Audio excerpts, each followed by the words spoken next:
and we'll begin the formal part of this 33rd meeting of the Rural Affairs, Climate Change and Environment Committee.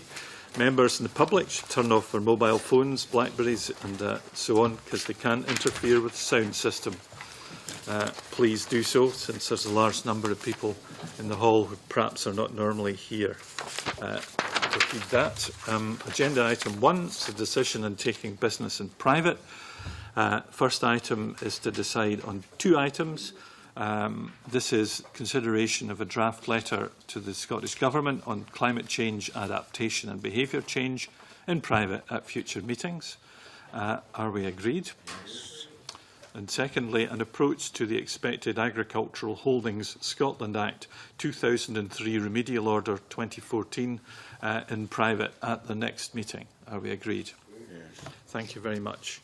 Agenda item 2 is a declaration of interests. We welcome Cara Hilton to the committee and ask her to declare any relevant interests. Nothing to declare. Thank you. We welcome Cara to the committee and hope that you enjoy your contribution and stay with us. Thank you. Agenda item 3 is on deer management. This third item today welcomes a panel with Dr. Maggie Keegan, Head of Policy and Planning for the Scottish Wildlife Trust. Good morning. Mike Daniels, Head of Land and Science at John Muir Trust. Good morning. And Duncan Orr-Ewing, Head of Species and Land Management at the RSPB Scotland. Good morning. We refer members to the papers, and I'm going to begin the questions on the overarching approach to deer management. I'd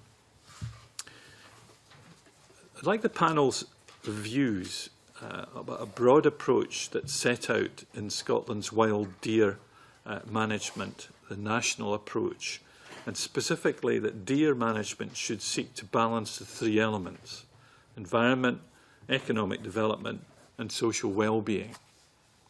How do you see this national approach with that tripartite approach today, and what are your thoughts about it in general? I can cover that. Duncan. The Scottish Environment Link was obviously involved in the development of the wild deer strategy at the time, and we were happy that the principles of sustainable deer management were acknowledged.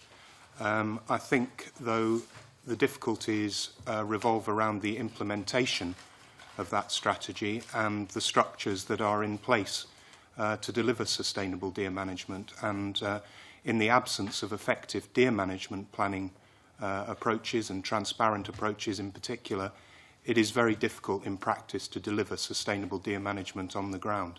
So, you know, I mean, we're here today to talk about the impacts of deer on the natural heritage. This is inextricably linked with the way that deer are managed in Scotland. And without effective deer management planning approaches, it is very difficult in practice to deliver sustainable deer management on the ground. Okay. Other panel members wish to comment? I think, so Maggie Keegan, and the first thing I'd like to say is I'd like to thank the committee for putting this on the your workload. As Scottish Wildlife Trust, we think there are 6 key threats to biodiversity. You've got climate change, pollution, invasive non-native species, habitat fragmentation, overgrazing by deer and sheep, and inappropriate development. And so we think it's crucial that we look at this, the deer management issue, and we're pleased that the committee is doing that. I think we shouldn't forget that we've had 30 years of this voluntary arrangement, which started in 1959 with the first Deer Act and then went on to 1996, where at that stage there's still voluntary arrangements, but it's still considered the natural heritage. And then, of course, we've had the Wayne Act, which made some changes with the code of practice. But we've had quite a long time to get, you know, the management agreements up and working, so that we should be seeing significant changes in the environment, and I just don't think we're there yet. As an ecologist, if you drive up and down Scotland, you're looking for a natural tree line, you're looking for montane scrub. and you just don't see it pretty much anywhere apart from 2 kilometres that's close to the Cairngorms.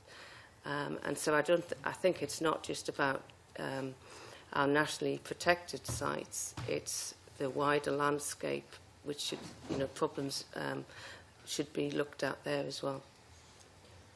Daniel? Thanks, Rob. So I think in terms of the question, in terms of the strategy, so yes, we're all involved in that development of the strategy, and I think we'd agree it's got laudable aims.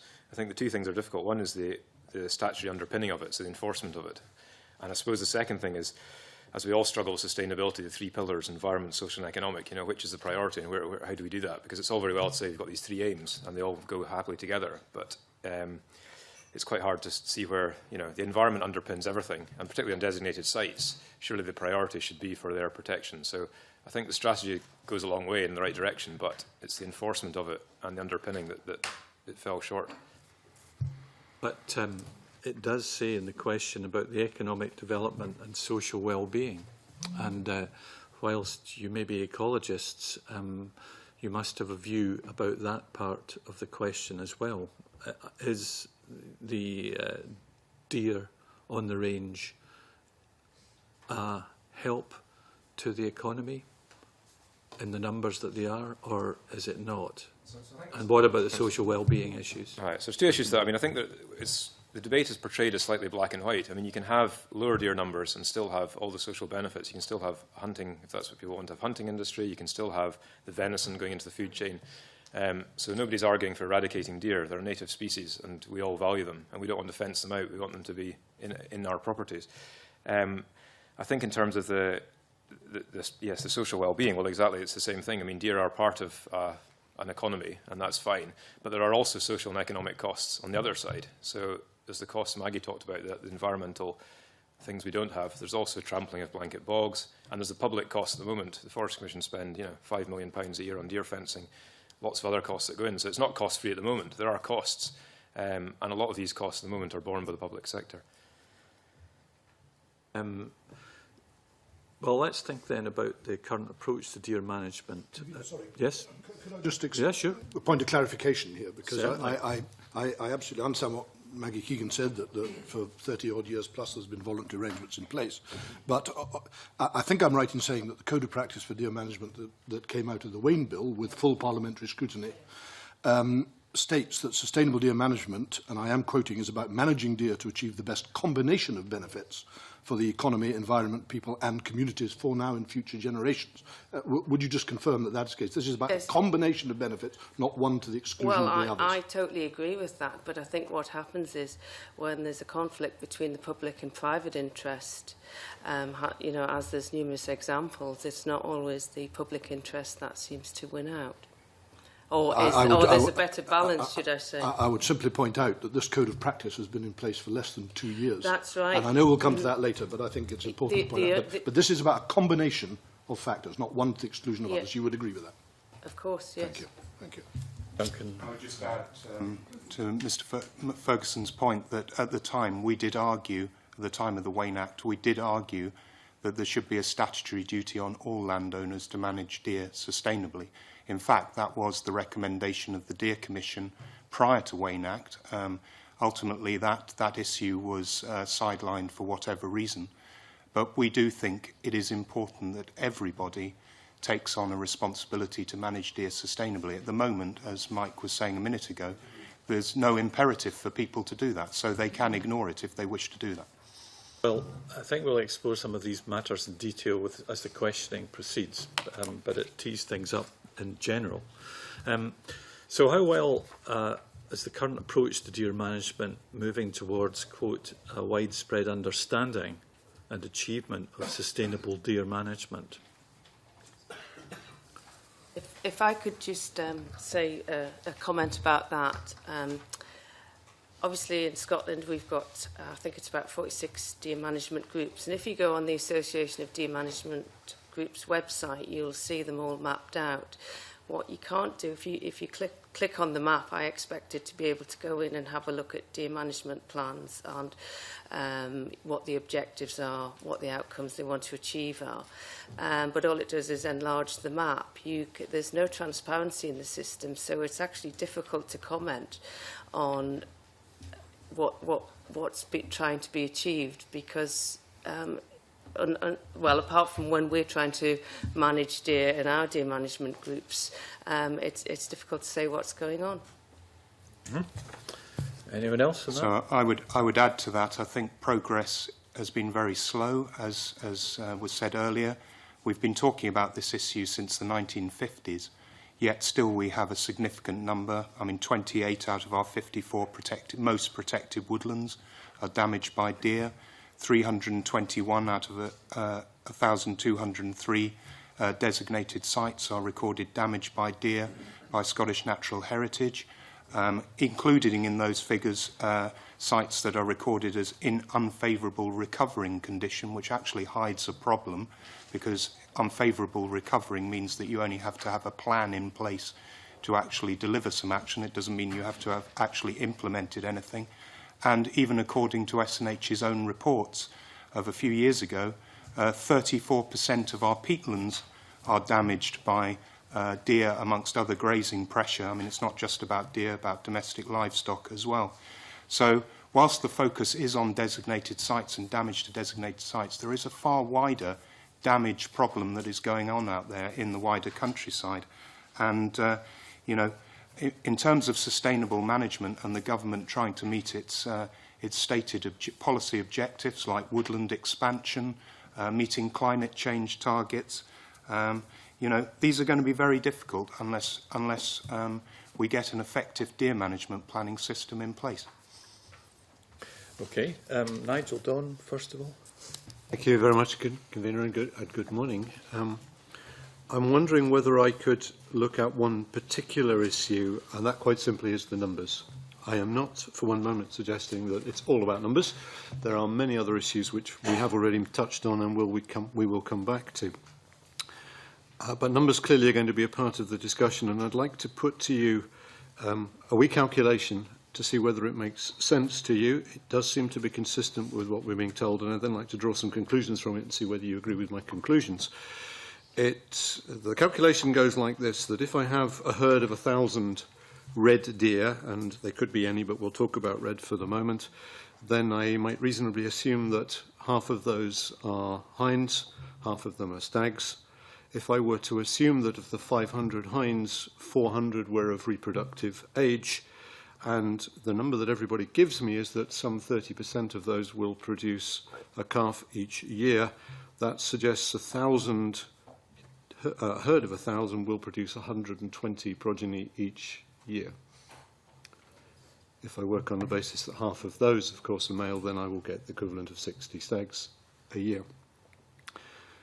60 stags from a herd of 1,000 every year suggests that I need 16 stags as a multiplier to get me the 16 in a herd to get me the one stag I might want to shoot. Okay, now that's my first calculation. If I'm allowed to work on that 30% progeny rate, which is the number that really matters in all of this, then that suggests that I would actually only need 8 in a herd to produce one calf. And therefore, I would, to provide a sustainable herd on any scale, need to kill one way or another 1 in 8 of that herd each year. If I then take the figures which are in SPICE at the report at page 18, I notice that solely for red deer, the cull over the last 20 years has been, give or take, 60,000. If I'm allowed to use my multiplier of 8, then I arrive at some 480,000 deer in Scotland pretty much every year over that period. Now that seems to be even higher than any estimate that we have. Forgive me, it is about numbers at the moment.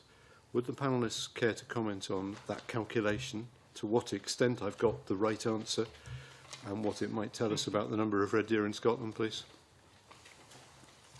I wouldn't. Thanks very much, Mr. Don. I wouldn't challenge your maths, and I wouldn't. It's not like I'm not going to come up with a different answer. I think the broad principles are right, and under this situation, I wouldn't say. Well, I think you're absolutely right in the broad principle. And the modelling uses you need 16, you multiply by 16 to get the number, from a number of sporting stags you want to get to the population you want, roughly. So, and the rest of what you said seems to make sense.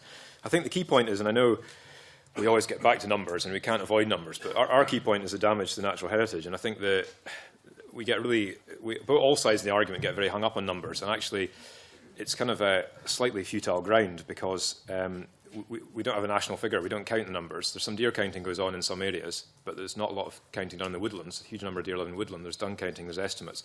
So we're really, all the figures we've produced are what's published figures from Forestry Commission or SNH deer count. So we think we take them as estimates and we'll say that roughly that's right. So I think that it would be fair to say, everyone would agree, I think, that the population is somewhere in the order of whether it's 350, 400, 500, as you say, 1,000, that kind of figure. I think the key point for us is very much that it's what impact that number is having and how you base sustainable management. And in the experience of the deer management groups I sit in, the number is always about how many stags you want to shoot. That's what you base your calculation on. It's not based on what's the environment, what's the habitat monitoring saying, what's sustainable. And in other countries which have a different system, it's very much based on what can the ground produce, what are the habitat objectives, and then you can do your sporting cull after that. So I think the problem is we look at it from the wrong end of the telescope, and we're always talking about numbers and how many we want, rather than what Scotland as a whole can actually sustain. And I mean, I turn it its head and said, well, how many deer do we want in Scotland? Because we are the predator now. There are no natural predators. So we can have as many deer effectively as we want. That population will continue to rise, unless you get big die-offs in the winter, which you do get, and you get thousands of deer die. So to answer your question, I think you're broadly right, and I think that's, you know, the science we've got isn't accurate, but we've got an idea that's the rough number. And from an environmental impact point of view, that number in certain areas is far too high. If I could just go back to one other quick thing, which is the 1996 Act talks about damage to natural heritage, and SNH have focused that on designated sites, but the 96 Act doesn't talk about designated sites. It talks about natural heritage, and we think there's a much broader issue here than just the designated sites. And so that number has an impact everywhere. Could I just pursue that, though, because thank you, unless anybody else wants to disagree, I'm grateful for your confirmation.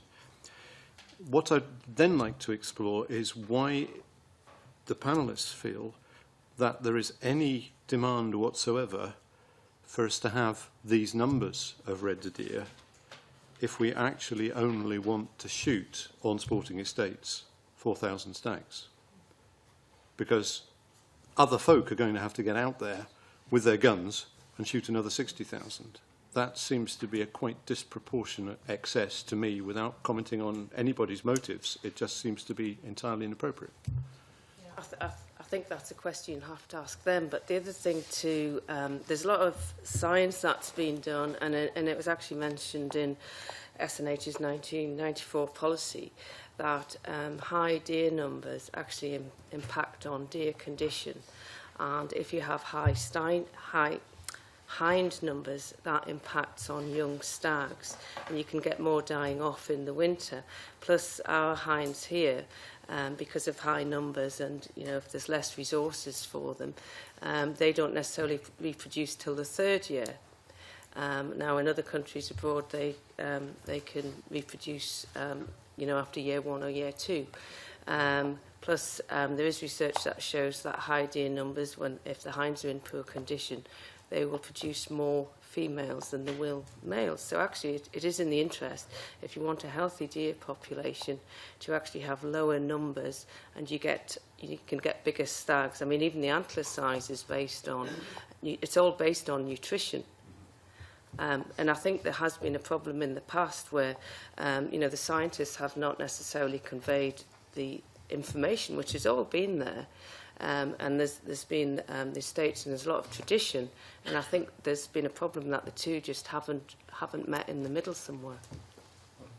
I just add to that. I mean, picking up on your point, I mean, the deer densities that we have in Scotland are 10 times the figure, 10 times the density that by land area that we have in many other European countries, comparable European countries. I mean, the current sporting stags cull on Scottish sporting estates is currently, it's 4,000 stags a year. Based on those figures, you would need a population to maintain that of around 60 to 70,000 head of deer. Whereas we have a population of 400,000. So we think that is is appropriate a question to ask the land management sector as to why we do need to maintain those numbers. I think partly the fact is based on it is based on the fact that the capital values of estates are still based on the number of sporting stags that are shot, so that means that people do maintain high deer numbers on their land. Can I just add one thing to that? I mean, I think so I say we kind of slightly nervous about numbers in the sense that, you know, it's not an exact science, and the 64,000 is a very, very minimum, and certainly you could argue you need more than that. And if you're on an estate and you've got a particular guest takeout in a particular day, you want to have a bit of security. And so you could say, well, this is the number of stags I need. And you say, well, actually, if I had a few more, if I had double that, I'll be a bit better, or if it's a west wind or whatever. So it's understandable what people will want. If that's their motivation, you kind of say you'd want as many as possible in as many places as possible, in a way, because that's going to make taking your client out, and you'll get a nice tip at the end of the day, and that's totally understandable. So I think the science is one thing, but there's the kind of security blanket you'd have yourself. And there's also the fact that it isn't done in a coordinated way. Everybody, I suppose, if you're a private estate owner, you would want to maximise what you could have. So everyone will be doing the same thing. So there's not an incentive for you to do anything otherwise. That's where the incentive lies, which gets back to the point at the beginning, that there isn't without statutory underpinning, you're kind of relying on self-regulation and voluntary decisions, which has you look at what's happened, the numbers have gone up as a result. Thank you. Alec Ferguson. Thank you, Convener. And I would like to, if I may, like to tease out this question of numbers a bit, because I think, and I don't disagree, the key question, the area we're looking at here, is the impact on the biodiversity of the country. But I think the numbers are important in all of this, because in my experience as a former sheep farmer, the carrying capacity of the ground that I farmed was dependent on the stocking rate of the number of sheep that I put on the hill. Each area of hill has a natural carrying capacity. So I think the numbers here are quite important, if I may suggest. And I just want to... I think what's more important than the total number of deer is the density of the deer in the country. And I don't think anybody would argue with that in terms of the impact that they have on the natural environment. Now, what I want to do here, if I may, Convener, just take a second, is to just look at the figures that we have in front of us, because I find it interesting in that we've got a very comprehensive chart of deer counts over the years, going right back to the 1960s in some cases. And although I'm not a mathematician of Nigel's ability, who could probably have looked at the chart and just reeled off the figures, I've had to do a bit of paperwork on this. Now, if you take the pre-1970 counts, which I think you'd agree were mostly done on the ground, and if you look at the area over which those counts took place, you have a stocking density of 6.66 deer per square kilometre. That is in the figures we've been given. The most recent figures we have, which have been done by air, and therefore I would argue are probably more accurate than ground counts, gives a stocking density of 8.31 deer per square kilometre. Now, that's a difference of 24%. And a difference of 24% from the pre-1970s to now is a very different figure to the suggested increase in total numbers that we've been given.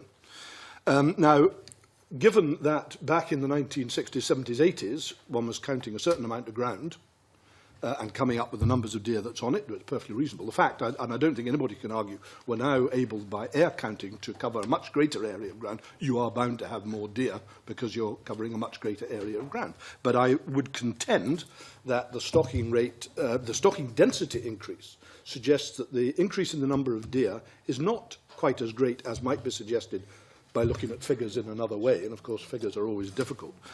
And I do find it interesting that there is, I think, also scientific evidence which would suggest that counts by air are 24% more accurate than counts on the ground, which, remarkably enough, is exactly the same difference as has been shown between the pre-1970 counts and the current one. So I would like your comments, please, on the stocking density, which I would contend is the most important figure that we need to look at when we're discussing this subject. Thanks very much. I can take that. I mean, I think, as I said right at the beginning, we're not hung up on numbers. It's a bit like our key issue here is the impact on natural heritage. And so we accept that, you know, there's a debate about numbers. And in a previous job, I've done quite a lot of counting with the Deer Commission. And some of the research you mentioned, looking at comparing deer counts, helicopter and ground counting and dung counting.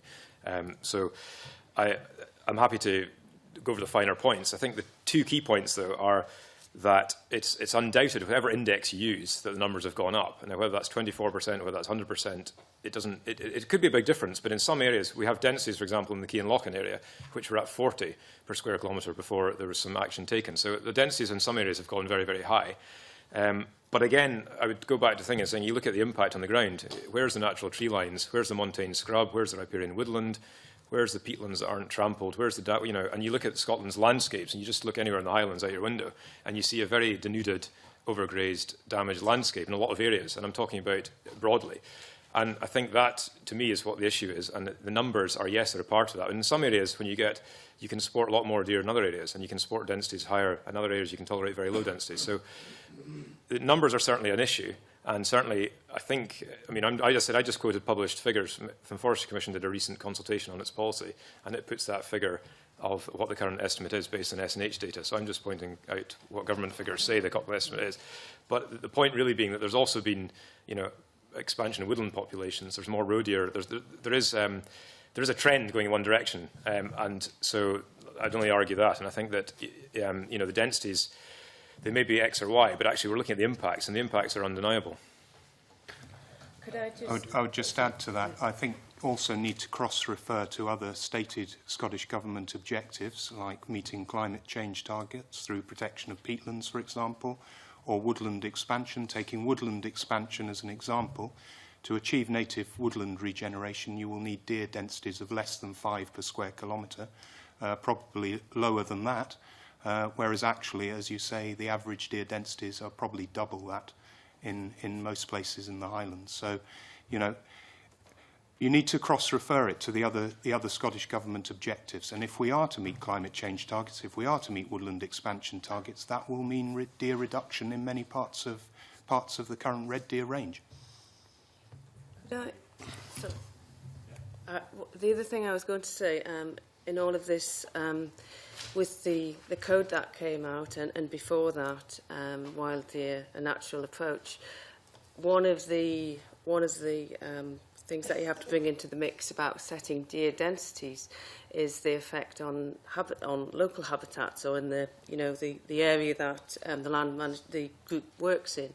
And actually, so it's the capacity of that habitat to support that deer number, and that will vary wherever you are. So you can't just say there's one, 6 or 7 deer per kilometre squared is good in Scotland, because in some areas that might be fine, in some areas it might be too low for what you want to achieve. So deer management groups and deer management plans should be doing habitat monitoring, as is suggested in the code, to determine, as well as say the stag numbers that they want, what is the capacity of this land for deer. Just very brief, a couple of supplementaries, if I may, convene, and thank you very much for your answers. I absolutely accept there are local differences in deer population. My understanding is that's why we have local deer management groups to look at it, and I think they need to be given time to work, in my own opinion. But I would make one point again, and I'll go back to my former experience in farming. If overgrazing was such a problem, then I don't understand why you get the type of wildfire that I think there was in the Assynt area in 2011, because you will never get herbage burning like that if you are as overgrazed as you seem to be suggesting. So I do come back to the stocking density of all of this, because I think that is the figure we need to focus on, rather on overall numbers in terms of doing damage to the areas that interest you. All I would say is it's very difficult to have a proper debate about this when actually we don't have an effective deer management planning system at present. So we have a voluntary approach. At the moment, 16 out of 42 deer management groups have a deer management plan. Most of these plans have been developed by the deer management groups themselves. They've not had public consultation. They don't recognise to a large extent the public interest, and including things like wildfire and peatland protection and some of the other issues woodland expansion, some of the issues we've raised. We do think there is an urgent need for an effective deer management planning system in Scotland that recognises all of these wider public interests. At the moment, we don't have that, so it's very hard to actually say. I mean, the private interest very much subsumes the public interest in the development of these plans. And for any other sort of land use sector that you can think of, there is usually effective, at least overarching planning in place for natural resource management. One other quick point just to add is, I mean, in terms of you're talking about sheep farming, I mean, there is natural winter, what's called natural, but actually winter mortality of deer varies quite a lot year to year. And 2 or 3 years ago, there was over 10,000 deer starved to death. And in terms of welfare, that's a pretty horrendous death. And I think that you're talking about carrying capacity and things. I think you just look at the winter mortality and you'll find, you know, it varies. And okay, they're wild animals in some instances, but we're also claiming we manage them. And then you'll find in any winter, late winter, early spring, you'll find deer lying dead up against fences in dozens or in numbers. And I think there's something there about the carrying capacity, and surely that's taken into account. You wouldn't accept that as a sheep farmer, I'd argue. You have to accept that as a sheep farmer because sheep have exactly the same problem. In a hard winter, you lose more sheep on the hill. It's as simple as that. I won't extend this, Convener, but there are some points here that I think we'll need to come back to later, if I may. I think there probably are. If that was just the general introduction, I can imagine the specifics are going to be even more interesting. If we can move on to some of the specifics now with Graham Day. Thank you, Convener. Good morning, panel. So far, we've had general, broad assertions about the situation. Can you provide the committee with specific examples that illustrate the impact that deer and current deer management practices are having on the Scottish Government's economic, social and environmental policy targets? Specific examples. I mean, just to answer that briefly, I mean, we have in our response, which I think has been circulated around the committee, given some very specific examples of deer damage to the natural heritage. And these extend, I mean, we've listed, I mean, suppression of tree and shrub regeneration, leading to loss of woodlands, eradication of tall herb, scrub and shrub communities, replacement with grasses, loss of species diversity, locally severe physical poaching by trampling of deer to peatland sites, for example, causing erosion, loss of woodland grouse due to collisions with deer fencing. We've got a situation where capercaillie population in Scotland is hanging on by a thread. I mean, only 1,200 birds left, and we know that, for example, damage by deer to the shrub layer in woodland that they depend on is causing serious problems in places like Deeside, for example. Also, deer fencing that is still in place in woodland, where we know that deer fencing kills capercaillie. And we have given a lot of examples both of damage to designated sites, which there's plenty of information from SNH on, but also damage to these sort of wider countryside type issues like woodlands, peatlands, the deer fencing and bird collisions type stuff, which we think is all relevant in this debate as well. There is a lot of evidence out there of damage caused by high deer populations to natural heritage interests. But, I mean, in terms of location specific, is there a part of the country you can point to and say, in this particular area, the deer management agreement is not working and here's the impact? Can you give us examples? I mean, well, we're involved in a particular case up in Ardvar, which the convener knows in his constituency, and it's a designated site that's basically been damaged for the last 20, 30 years by deer impacts, and nobody's arguing it's deer that's causing the damage on a woodland. And I mean, that's just one example, but there are other examples of well, I think we listed, as say, I can't remember the number now, but whether it's 34 or 38 designated European or most protected, internationally protected woodland sites that are damaged by deer. And I think if you go anywhere in Scotland and you look at the woodland, I think forestry enterprise, I think you're getting, or Forestry Commission, you may be seeing in the next panel, they've been doing a native woodland survey across the whole country, which hasn't reported yet, but my understanding is that one of the key things they're finding in the entire woodland resource of the country is it's damaged by deer. So there are specific instances, but I think, as I say, there's also this wider impact, and it's really a case of, it's what we call shifting baselines, what you're used to and what you grew up with and what you see, and you kind of slowly don't see much change. But if you look at what the potential could be, and what things were a long time ago or what they could be in the future, there's a major difference to our landscape that could be affected by lower deer numbers. I would just say, if we look at the Scottish Biodiversity Strategy, the 2020 challenge, which obviously went through the committee, and in that, the aim of the challenge is to protect and restore biodiversity in land and in our seas and support healthier ecosystems. What needs to be done? We want a national ecological network. We want a restoration of native woodland, montane scrub and near natural tree lines where these have been suppressed or eliminated by grazing and burning. It talks about protected sites. It talks about woodland expansion and habitat restoration. And a key outcome that wants to be seen is deer and habitat management will be closely integrated to sustain biodiversity. And I would think with the present management we have at the minute, a question to ask SNH, and well, in my mind, would be, are we confident that we're going to get anywhere with this the Scottish Biodiversity Strategy with actually getting a grip on deer management?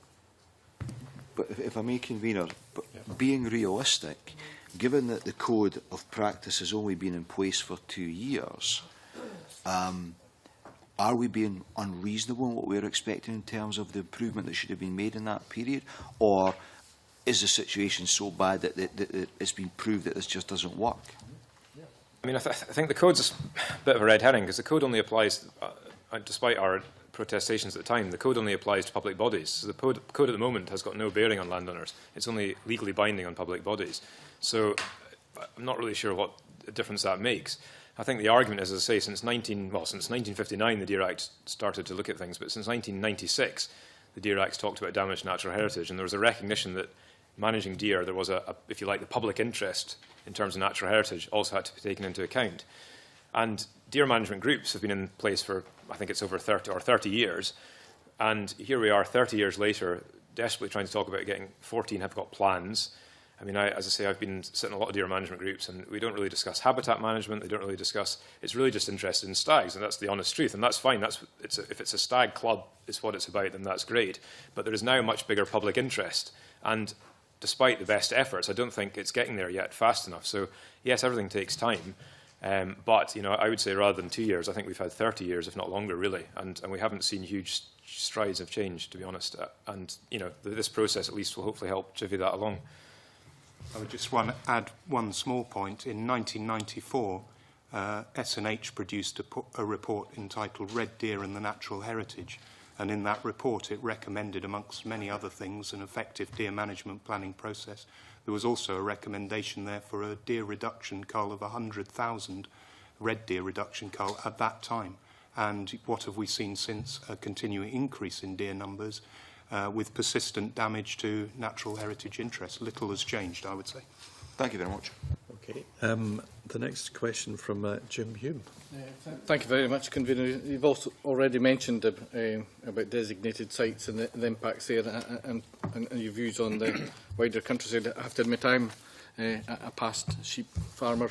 Also, as some of you know, my sons still carry on with that traditional hefted sheep, which, if you go back 400 years, you could be similar numbers on the hills, but also a past trustee of Borders Forest Trust.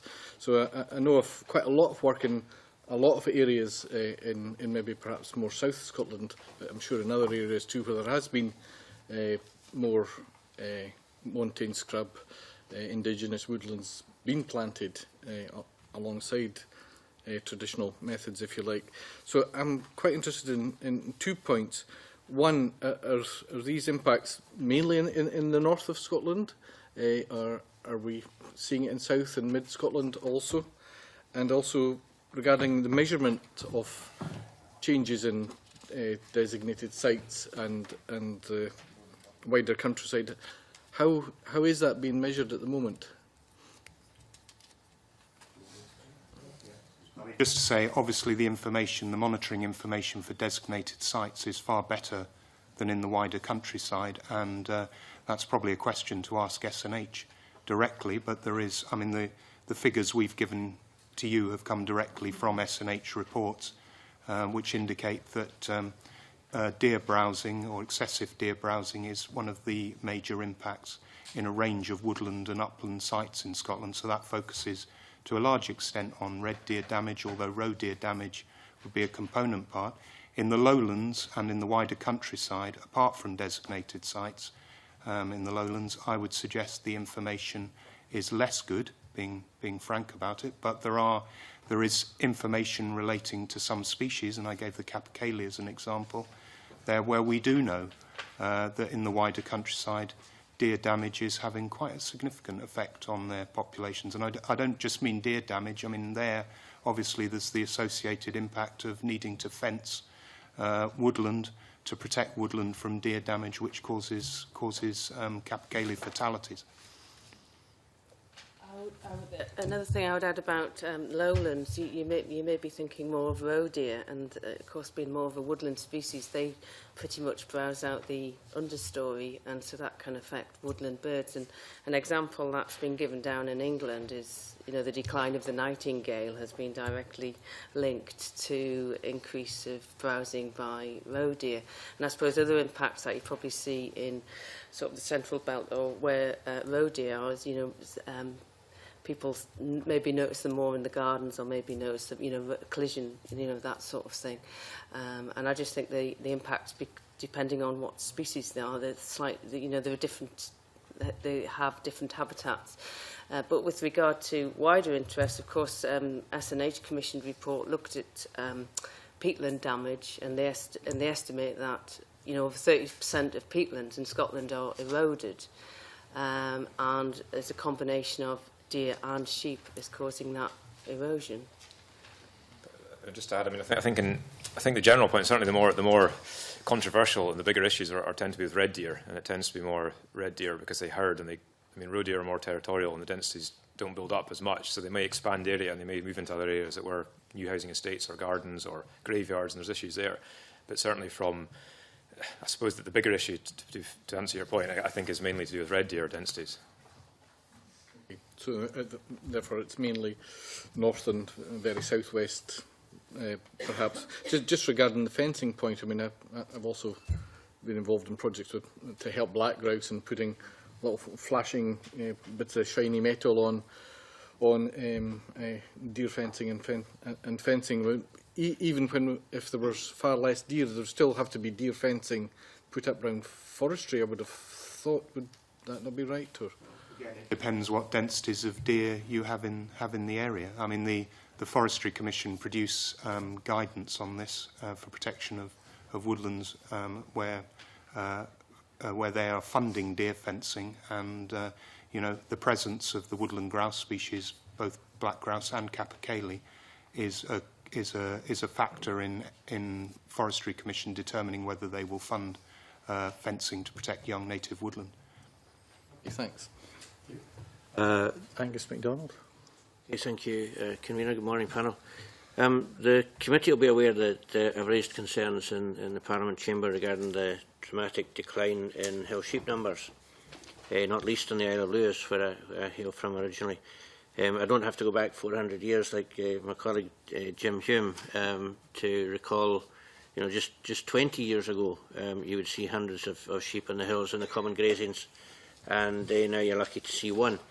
Now, Mike Daniels mentioned shifting baselines earlier. I'd be interested to hear what the panel members believe are the consequences of declining hill sheep numbers, specifically for the natural heritage, and what are the implications for deer impacts and deer management? Okay, so I think, yes, so declining sheep impacts obviously have an impact in terms of changing grazing across large parts of the country, and in some instances, from an environmental point of view purely, that may be beneficial. There may be areas where, as I say, the montane scrub, etc., where we can actually get some of that happening now where there was sheep grazing in the past. Obviously, from a social point of view and a sheep farmer's point of view, there's a different perspective, but purely from an environmental point of view, there may be some benefits to reduced grazing in some areas. Some designated sites, some grasslands require high grazing levels, so I think there are implications to answer that point. In terms of the impact on deer, again, the assumption or the science, what science we have, would suggest that with sheep numbers reducing, deer numbers will, if you like, move into that clean grass, and deer numbers will increase. So if anything, the decline in sheep numbers is going to be another turbocharged boost to the deer population, because you're suddenly getting access to grazings that sheep, the sheep presence would keep deer off, and they graze it hard. So I think, if anything, what's going to happen is it's just going to exacerbate these problems later on. It may mean, obviously, in some areas, yes, you can now sustain higher deer numbers than you could in the past because there were sheep there before. So that's obviously the situation in some places. But I think as a general, overall, it'll probably impact the population in making it increased. I would just say you should, if you're looking to manage your habitat and you're setting deer numbers, obviously a consideration would be what sheep are grazing, and you're going to have to work out it's all grazers that are having an impact on the environment, and actually maybe that's it, you know, for another day, that discussion. But obviously it's not just deer, it is sheep in some areas, but as you say, you know, there is a bit of a vacuum if they're going and deer are moving in. Would you say that we're already seeing an increase thanks to the decline in sheep numbers? Well, I think is it about 1.5 million sheep that have come. There's been a report done by James Hutton Institute, and actually they've tried to look at what the impacts of sheep and deer and the interactions are, and I don't think they have the you know, they do have slightly different grazing patterns, and deer, sheep tend to concentrate more, and deer sort of roam around more, so they can sort of nibble things out in a completely different way. But I think what you should be looking at is obviously managing the habitat depending on what grazers you have there. And so it doesn't actually matter which you have, you should be, if they're doing damage, you have to intervene somehow.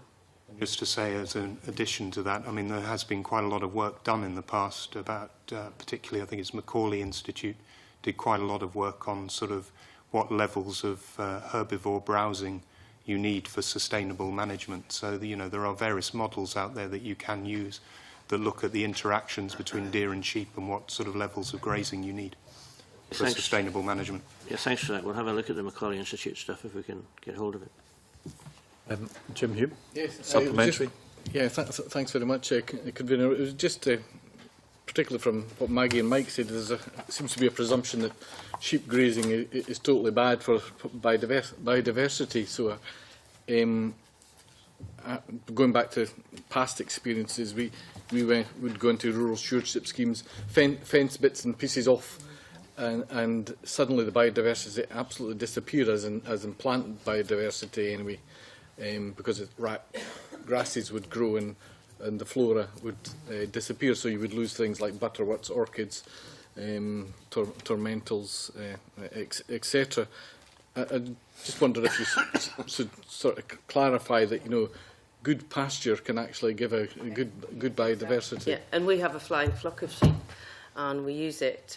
You know, we graze, you know, where we have our sort of wildflower meadows. And you're exactly right, because obviously rank vegetation can smother out sort of some of our native flora, which we want to see, and so we use it sort of strategically. But yes, of course, I mean, there's some areas where you're going to have, you know, we're talking about people's livelihoods and stuff. I was just trying to make the point that, you know, in some areas it's not just one thing, it is another, and you have to look at it all in the round to see how you can manage it in the best way. But I'm not suggesting that we should be moving sheep off the hills. Okay. Just very briefly say, I mean, I think all of our organisations recognise that, you know, grazing is an important component of healthy ecosystems, and, you know, be that, I mean, you know, wild herbivores such as deer, or quite often our organisations are also using domestic livestock to achieve wildlife management on our sites, and, you know, we recognise both have a role to play. Yeah. Okay, thank you. Alec Ferguson got a point here. Thank you, Convener. Yeah.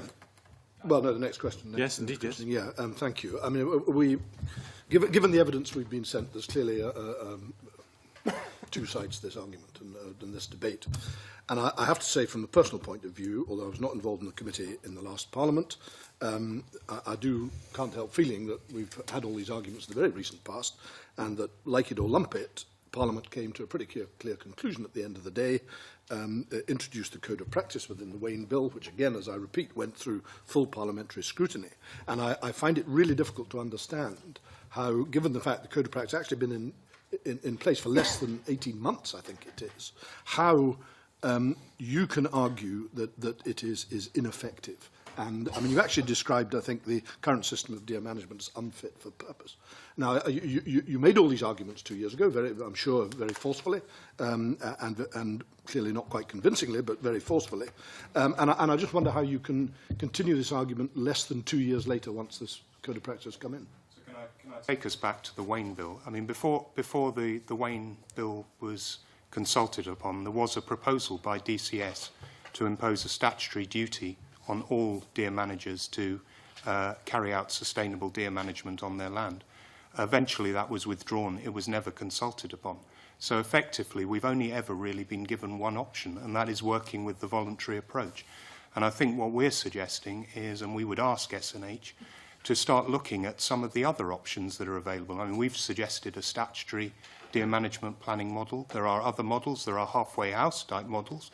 There are models from other countries in Europe that I don't think we've ever really looked at properly. I mean, all countries in Europe manage deer populations in one way or another. So we hope that the RACI committee, as part of this evidence gathering session, will ask SNH to carry out a thorough review of other models that are available that we can look at, and also look at, you know, if people don't agree that the statutory model is the approach to go down, there must be other models other than the voluntary model that we could also look at, but we've never been given those. We've been told that the voluntary model is the only model, really. Yeah, absolutely. I understand that entirely. But with great respect, you know, this Parliament decided, in its wisdom or otherwise, you know, through the Wayne Bill, the consequence of which was the introduction of the Code of Voluntary Practice less than 18 months ago. You know, I come back to the question, how, after that period of time, can you be so sure that this is unfit for purpose? It seems an extraordinary accusation to make of a piece of legislation that went through the Parliament with full scrutiny in this committee, and I'm not biased because I wasn't on it. You know, I just find this, the continuation of this debate after such a short period of time astonishing, to be honest. Well, I think, as I made the point before, I think that the code, the outcome was the code applies to public bodies. So how does that change the landscape in the private, in the landowners? It doesn't change anything. So the argument is actually nothing has changed. So the code only applies to SNH or local authorities, public bodies, that they're the ones it's legally binding on.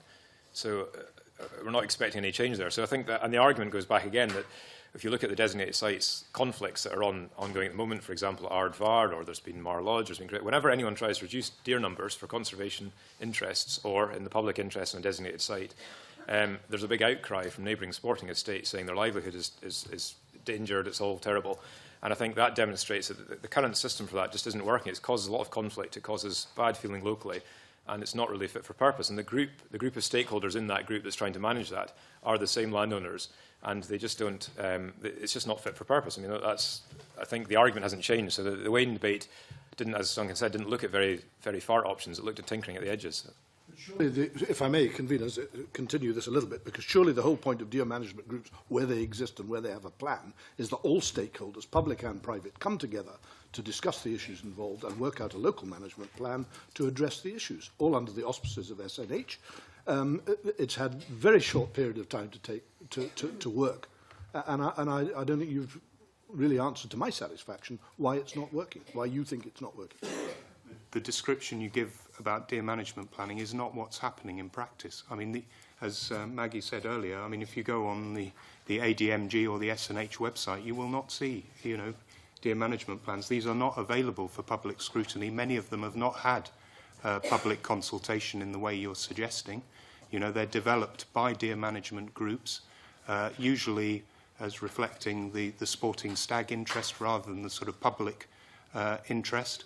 So, you know, we would argue these are not the documents that you're suggesting. And as we've said, not many of the deer, or less than half of the deer management groups, actually have these deer management plans in the first place. I mean, I just mentioned also the other point during the Wayne Act, SNH have powers under Section 8 of the Deer Act to intervene in the public interest. And that measure was refined during Wayne Act to ostensibly to make it simpler for SNH to, or more straightforward for SNH to intervene in the public interest. That power has never been used, and we think it's because effectively that power is unusable. It is, I mean, it is complex, it requires a lot of evidence. The fear is that it could be subject to legal challenge. So that is why we're saying the system at the moment, from where we're standing, seems unworkable. One last go, convener, if I may, and I don't want to encroach into the next question, but you brought up the subject of Section 8, which to my mind does suggest there is a measure of statutory regulation implicit within the Wayne Bill and the Code of Practice. Now, before a Section 8 is implemented or brought into being, whatever the right technology is, SNH would have to identify a problem, agree that it's a problem, go through the process, because there is a whole process laid out in the Code of Practice. That is bound to take some time, and I repeat, we've only had this for about less than 18 months. In reality, I think that's not an unreasonable time to identify a problem, try to address what to do about it. I understand there may be a Section 7 in the offing, strangely enough, on one of the panellists in front of us just now. It's a possibility. But it's surely natural that these things take an element of time to highlight and bring to fruition. All I would say is Section 8 has actually been available since 1996 and has never been used. So it's actually a lot... Under the Wayne Bill. Well, it was modified, but it hasn't changed much. And actually, Section 8, Section 7 and Section 8 were there in 1959, so we've had 30 years.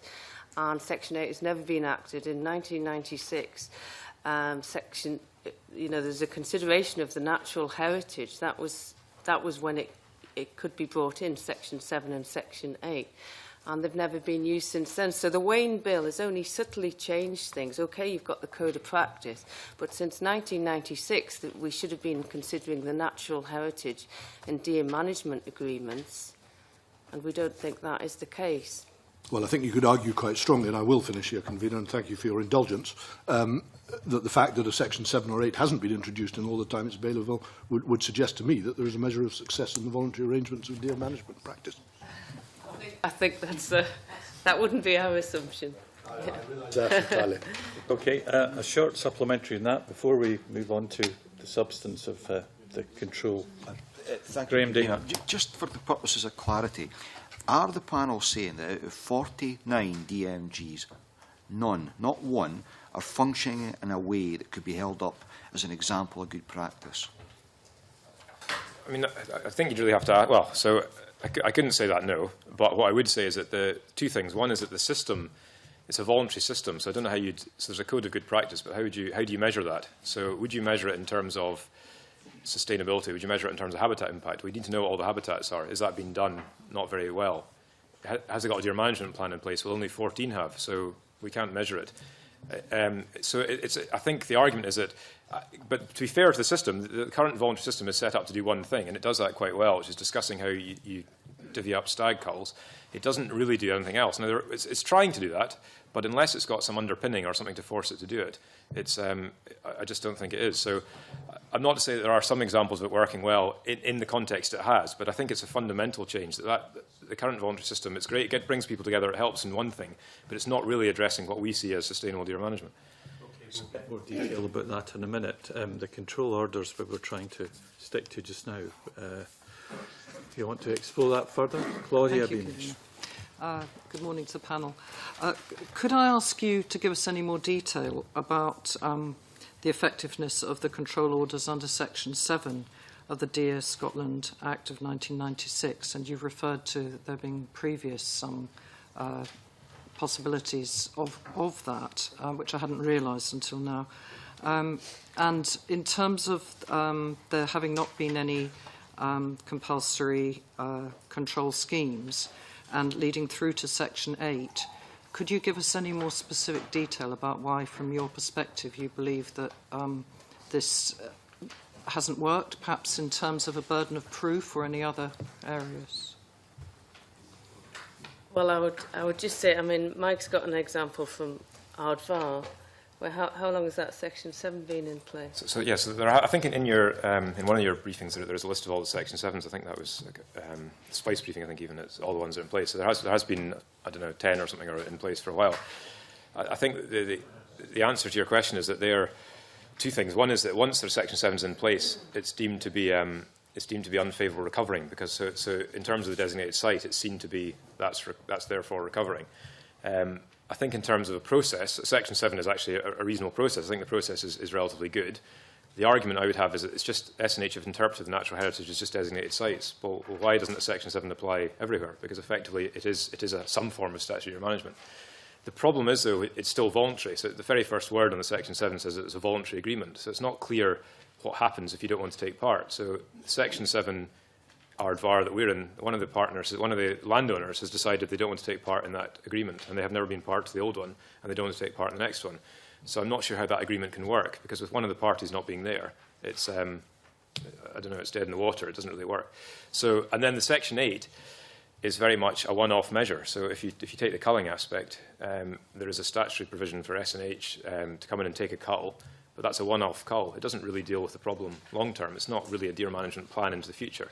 So I think, you know, at the very, very least, yes, there could be, we could certainly probably improve on the Section 7s and Section 8s and make them more widespread and have a review of them and get them to work. But it's still very much predicated on a voluntary approach.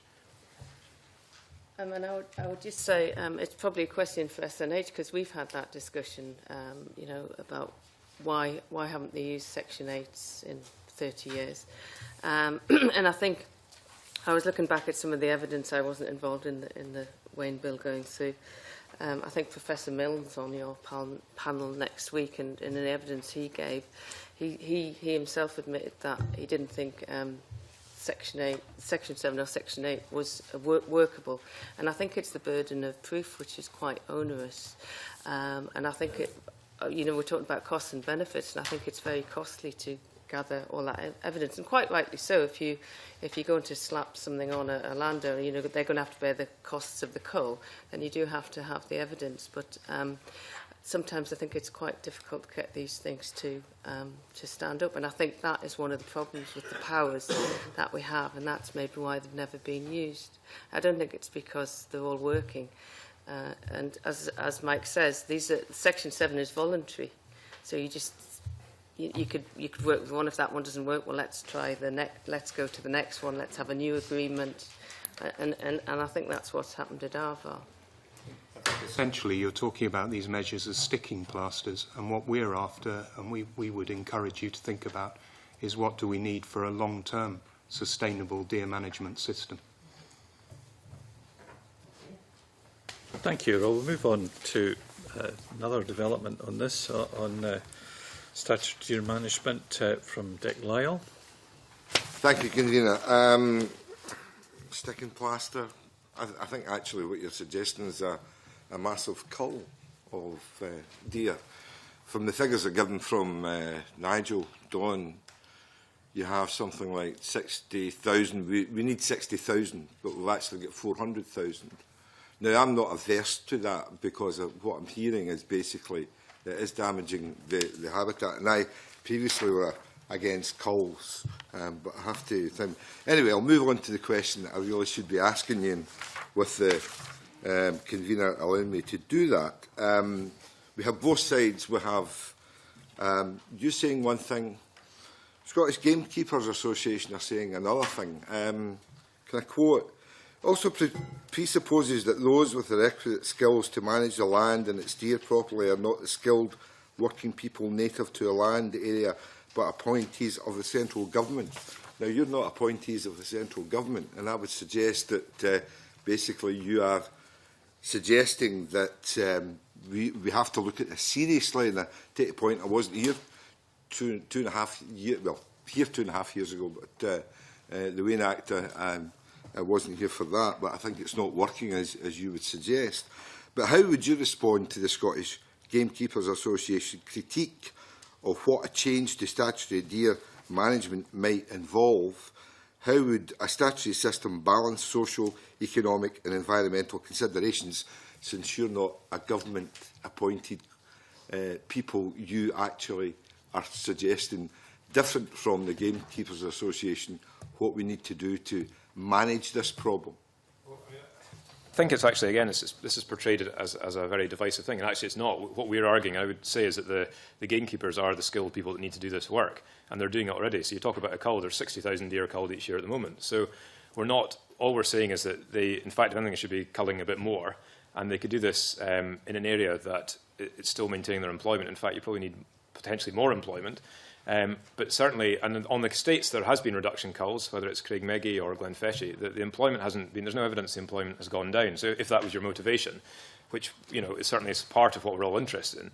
So I think the argument is to say that it's totally black and white, I think is wrong. I think we've got the skills in place, we've got the experience, we've got the ability to do it. It's the leadership we need. And if that leadership, you'd like to say, would come from the landowners, and I said over 30 years that hasn't come. So I guess the argument is whether the state needs to poke it in the right direction, and we've tried that. We've had Deer Acts in 59, we've had 96, we've had the Wild Deer Strategy, we've had the Code, where every hint possible we've been trying to give to people to say, look, there is a fundamental problem here. We're not saying it's the end of stalking, we're not saying that sport shooting is wrong, we're just saying that we need to address habitat impacts much more seriously, and we can do this. So I don't think it's I think it's slightly scaremongering to imply this is, we're threatening traditional deer management. We're not. We're actually just saying, come on, guys, do a bit more of it. And if we had a transparent system of deer management planning that involved all stakeholders having their say and perhaps coordinated by SNH, and that these documents were there in the, then sort of authorised by SNH and out there defining the public interest as well as private sporting interests as well. I think the scope for conflict would be far less, actually, because you would have a defined, signed-up-to plan that everybody agreed with SNH as the ultimate arbiter. So we really need everyone sitting down to work together. We really need people who are just saying, the Wayne Act, I'm not really bothered about that, or I'm not really going to do anything about that. And I liked your quote earlier on, Dr. Keegan, the factor that you went onto a website and you couldn't find the policies or find the action plans. And basically, I'm told, I was informed that we have, in some areas, I think there was one quote of 55 deer on one is it kilometre? Yeah, square kilometre. You're suggesting 5 is the best, but it's actually in some areas are 9? I think, one of the suggestions in our paper, and I think this is really for SNH to provide some advice on as natural heritage advisors to Scottish Government, but they have a system of natural heritage zones, for example, which they've defined across Scotland. You could work a system where they define deer densities across natural heritage zones. But the point is, we've never had this discussion. We've never been, given any other option, really, than the voluntary approach. So at the moment, we don't have a transparent system of deer management. That's fine, thank you. Hold on. Sorry, it's Claudia, it's Alec Ferguson. Sorry, thank you, Convener. Some of the figures that Mr. Lyle just referred to, I think, become known as the sort of 12-4 dilemma. And this is a bit black and white, because I think I'm right in saying that stalking interests say they require a stalking density of 12 deer per square kilometre.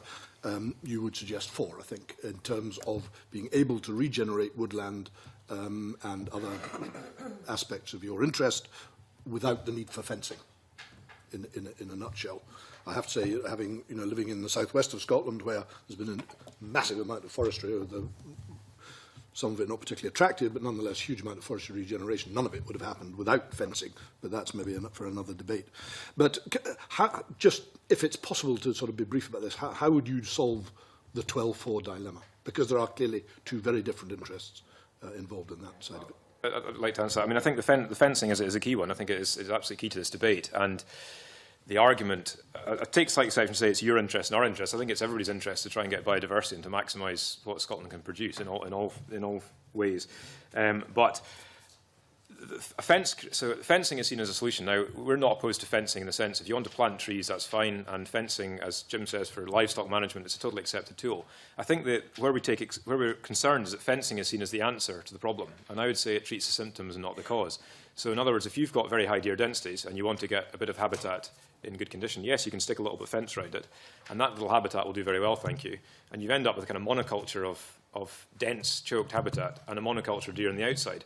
That's not really long-term solution, because 20 years' time, that fence starts to degrade and fall down, and you say, what are we going to do now? And you say, oh, well, we'll take the fence down, and the deer move in, and any regeneration you have has got away, that's fine, but that's it, there's no future regeneration. So I think fencing is certainly a tool that can be used, and there's policies and the government use it in terms of forestry, that's fine.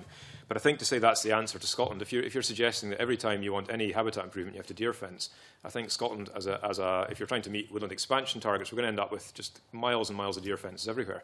And it's there's all sorts of landscape issues and the rest of it, but it's actually not really treating the underlying problem. And I think in terms of the 12-4 dilemma, so the answer is, If you look at, it's all about how you manage things in scale. I mean, there is no, ecologically, we want deer, we don't want to fence deer out. We want deer in our woodlands. We need them at a low level.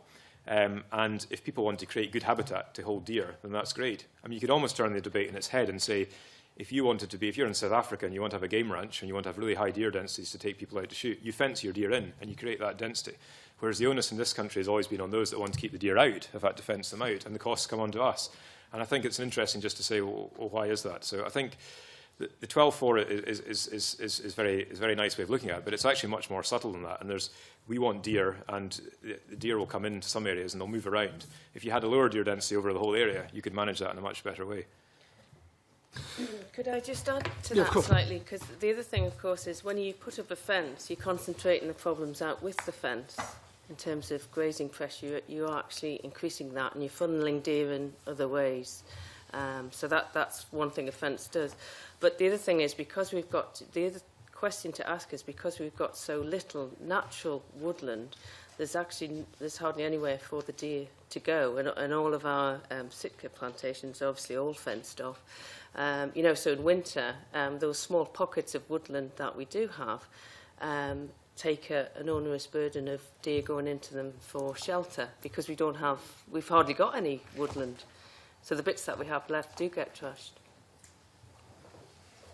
Well, without going into the benefits of being able to get into the leeward side of any woodland, which will provide shelter, I mean, I take your point, but I think it does provide part of the answer. I think you've already conceded. I'm interested. You're happy that fencing has a large part to play in livestock management, and I think deer are livestock. I mean, I've come down to that to a certain extent.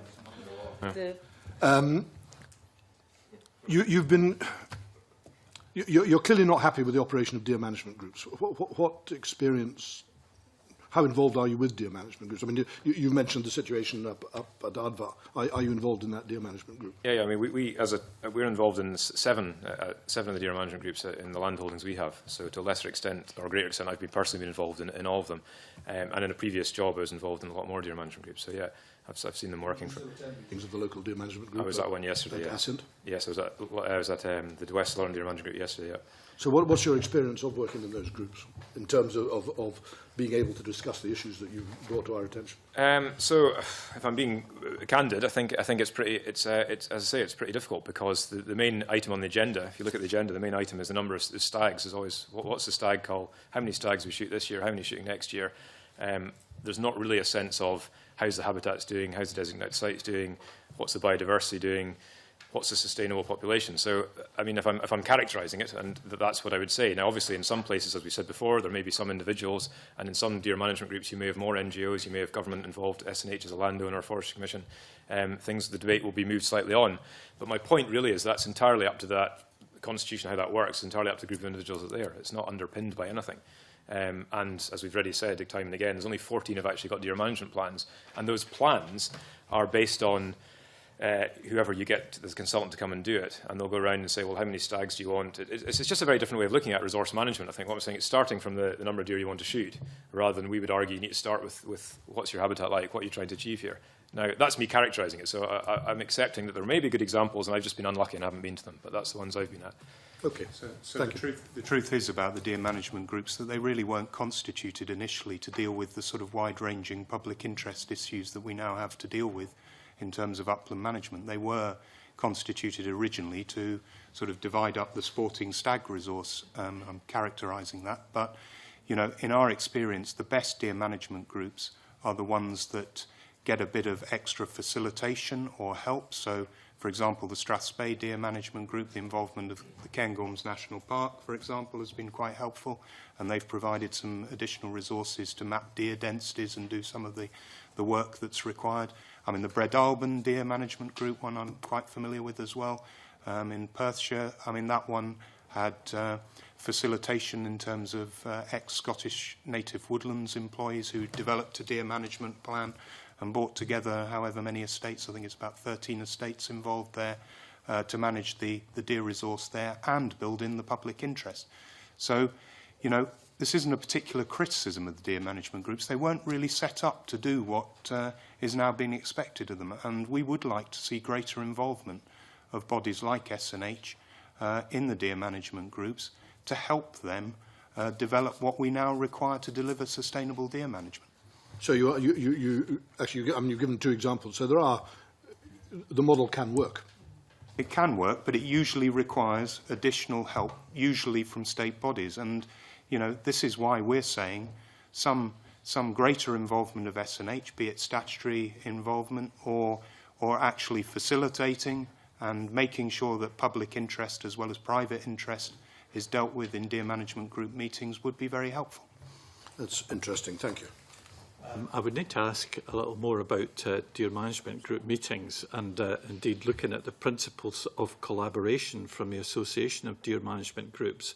It suggests that they should undertake to communicate openly with all relevant parties.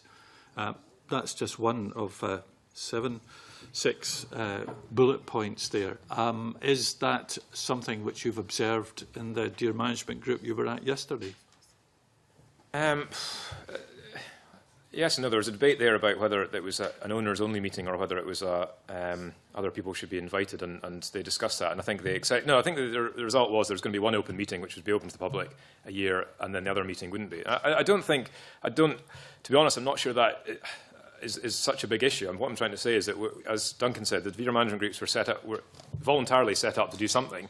And it's just if you were trying to go about delivering, as you say, trying to engage more wide-stage engagement with the public or other interests or stakeholders, I don't think you go about doing the way it is. So it's not really fair to criticise deer management groups for not doing that. It's just that the system isn't really geared to do that. And some maybe try much harder than others. I don't know, but I just think it's trying to fit a round peg into a square hole, really. But yes. So I was going to comment, as sort of in our experience of deer management groups, and I think we go to the same one that you did. I asked the reserves manager, and he said he found them very intimidating, and he can't actually, as long as you're talking about the private interest and stag numbers, then everything's fine. It's when you try to raise the public interest or the natural environment, then things become quite difficult. So I think there's probably a lot of deer management groups that work quite well because everybody's got the same interest. It's when there's a conflict of interest, there can be a lot of bother. But the other thing to say is, of course, in some areas, I'm sure there's some very good deer management groups, but because of the lack of transparency, we do not know what is going on out there. We don't know the objectives, goal targets or anything. So taking account of the public interest would presumably mean having discussions that the public can access, much as this will happen with district salmon fishery boards. Well, I think it would be a start, because we may not. I would probably have a better. We can only speak from the experiences we have. Unfortunately, we can't talk about the ones of the deer management groups where there's this lack of transparency, and obviously we can't go around every one. It's just we can bring to the table our experiences. Yes. I was also going to add, it is slightly awkward because we are all members of the deer management system. We are members of ADMG, and we're on the executive, currently in the executive committee, either ourselves or as Link. And so we find it quite a difficult position because ADMG, for example, the submission that came to you today, didn't consult us. Now, that's for time reasons possibly, but ADMG is trying to represent lots of interests, and it tries to say it's representing a wide stakeholder group like ourselves. But in reality, from our experience, it's a long way off from that. Now, we are, in terms of landholding, as individuals, we are a minority interest. We accept that. We only own, the NGOs in Scotland only own 2.6 of Scotland, so we're very small. But what we're arguing is the public interest in terms of biodiversity, in terms of the natural heritage. That its representation depends purely on the whim of the owners of that area at the moment. I have evidence that some MSPs have been invited to lowland deer management groups with regard to near urban deer, and have been very much welcomed. I welcome that. Would you expect that deer management groups in the Highlands might want to invite their MSP, given the Scottish Parliament's responsibilities in these matters, to actually listen in and indeed be part of this wider openness? I can't see I couldn't see what the problem would be with that at all. But then I'm not part of not part of the deer management group. That's maybe a question to ask them. I don't know if you have anybody else. I think that's a question for ADMG. Yeah. But I think it's a good idea if MSPs have the time. Okay, I would just want a further supplementary on the question. You said that some people felt intimidated. I think we must explore that just a little further, since this is in public. What do you mean by intimidated? Well, as I say, one of our reserves managers has been along, and he doesn't find it easy to speak about natural heritage, because at this group meeting it's all about, you know, stag counts and stag numbers, and if you try and bring up any other interest, he doesn't find that easy. And you know, I asked him what in fact I wanted to go to one of the if I'd had a chance, I would have gone to one of the deer management group meetings, but unfortunately I had to come down to Edinburgh. But so I haven't got personal experience. But and normally he's quite an outspoken person. But I suppose in that group, he could be seen to be in the minority, although he is actually talking about the public interest, which is natural heritage. It's not what the group necessarily wanted. So in the principles of collaboration, it suggests at point 3, accept that we have a diversity of management objectives and respect each other's objectives. Doesn't sound to me as though that's being anything other than honoured in the breach. Well, I think that, I don't know, I think that's possibly slightly harsh. I think you're right in the sense that, so that's all, certainly if you read that at face value, that's great, but I think what we're saying in practice is very difficult. So if you can imagine you're in a situation where there's landowners and stalkers, and then there's one representative from an NGO, then yes, you're certainly intimidated, and I find that it's very difficult. I think the other point to make out is the public interest now under Wayne Act also represents socio and economic, and so the argument would be that it's not just about the natural heritage, it's also about jobs, and it's about it's about the economy. And the argument comes back to us as soon as you raise that. Well, it's the stalkers' jobs, it's the most important thing, and that is the public interest. So the public interest in some ways is it's much broader than just the natural heritage, and we accept that. And as I say, we're not arguing that there should be less employment. We'd argue that in a richer environment and that stalking in a high-quality, rich environment, you'd have more employment.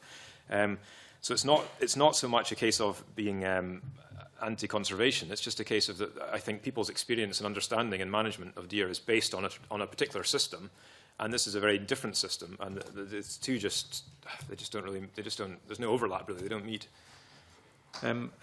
Claudia Beamish would like a supplementary in this, please. A brief, just teasing out a few more issues here.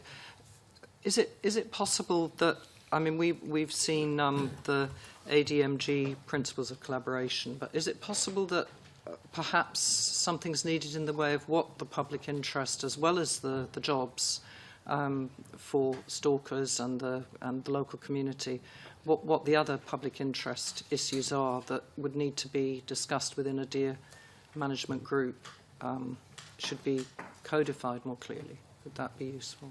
I mean, I think in some ways the code goes a long way towards that, but it's not, if you like, the agenda of the deer management groups doesn't follow the code, each section of the code. I mean, the only other thing I'd point out in those principles, in the first one it talks about in sustainability, and then it highlights one of them, but sustainability has got 3 pillars, so I don't know why one gets particular mention. I mean, and this is the point. So environment, from our view, is environmental NGOs. The environment is the bottom of the pyramid that underpins everything. So it is, if you destroy your natural capital and you ruin your environment, then everything else sustainable doesn't really follow. So I don't know why there's a particular emphasis on one on that first sentence, the first point. That's the only thing I'd say. So I think it just seems like we're miles apart in terms of a word like sustainability means different things to different people, and I guess we're just coming from a very different viewpoint, and that's the problem.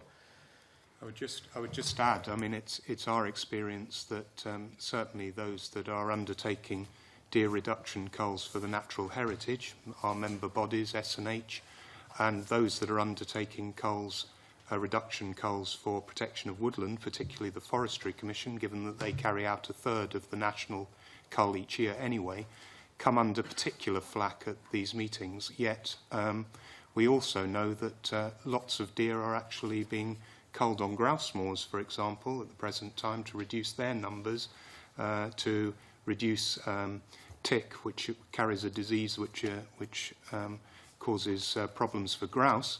Yet we don't see the same level of criticism levelled at the grouse moor managers in deer management group meetings when they are reducing deer for those purposes, which is an interesting observation, I think. Thank you. And yes. Could I ask you if any of you can highlight any estates that have culled more and therefore the balance of biodiversity might be improving, and yet they still feel robust about their possibilities for having a stalking estate. And also, if you have any comments on the, which you may or may not have, but the Harris model of community working together for stalking. So, I mean, so some of the estates that are, commonly mentioned are, for example, Glenfeshie or indeed SNH's own Craig Maggie, where reductions have happened, where there's still deer stalking and the neighbours are still stalking, and there's biodiversity improvements. So there's a couple. There are other ones that are works in progress, and with a lot of resistance from neighbours, things are still happening, and they will see improvement. I mean, the Harris model is a very different thing, and that's we work with the North Harris Trust, the John Muir Trust, as a partner, and certainly the idea is certainly interesting, and it's worth looking at. And there are different models of stalking. I mean, the Forest Commission have got leases. There's different ways of doing it, and certainly we encourage people to stalk on some of our properties where it fits in. I mean, I think it's stalking, as I'm sure the Ginkers will tell you, it's a skilled job, and it needs experience and direct skill. So, but certainly in other it could be opened up a lot more, and certainly North Harris model is one way of doing that, and that's certainly interesting. Yeah. I think just one additional point we would make, based on our experience, particularly at Abernethy, but also with the models, the places that you've mentioned as well. It's our experience that actually following deer reduction culls, I mean, this is just reducing number, not getting rid of deer, you actually open up other rural development opportunities as well. You end up with a more diverse, a more diverse estate operation. And I mean, actually, at Abernethy, I mean, we currently employ more people at Abernethy than previously when it was managed largely as a sporting estate.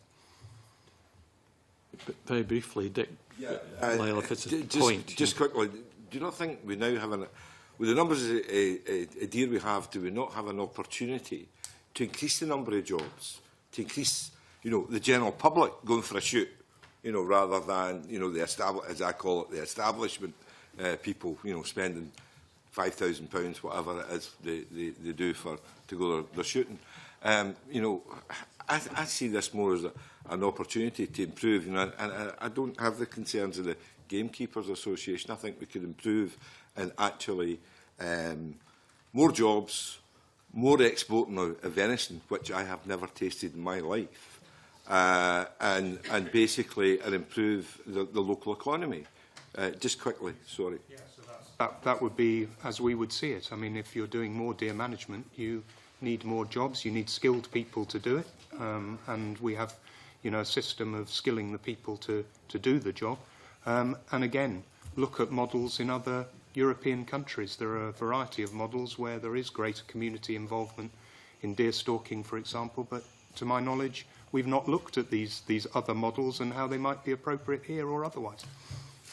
And I suppose Journalists been out yesterday. it doesn't lend itself to that, because obviously the right, although nobody owns deer, the right to shoot is dependent on the landowner. So that's why establishment land.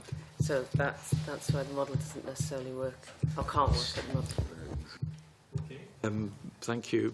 Another supplementary before I wind up here. I will be brief, Convener, and this is just for my own clarity.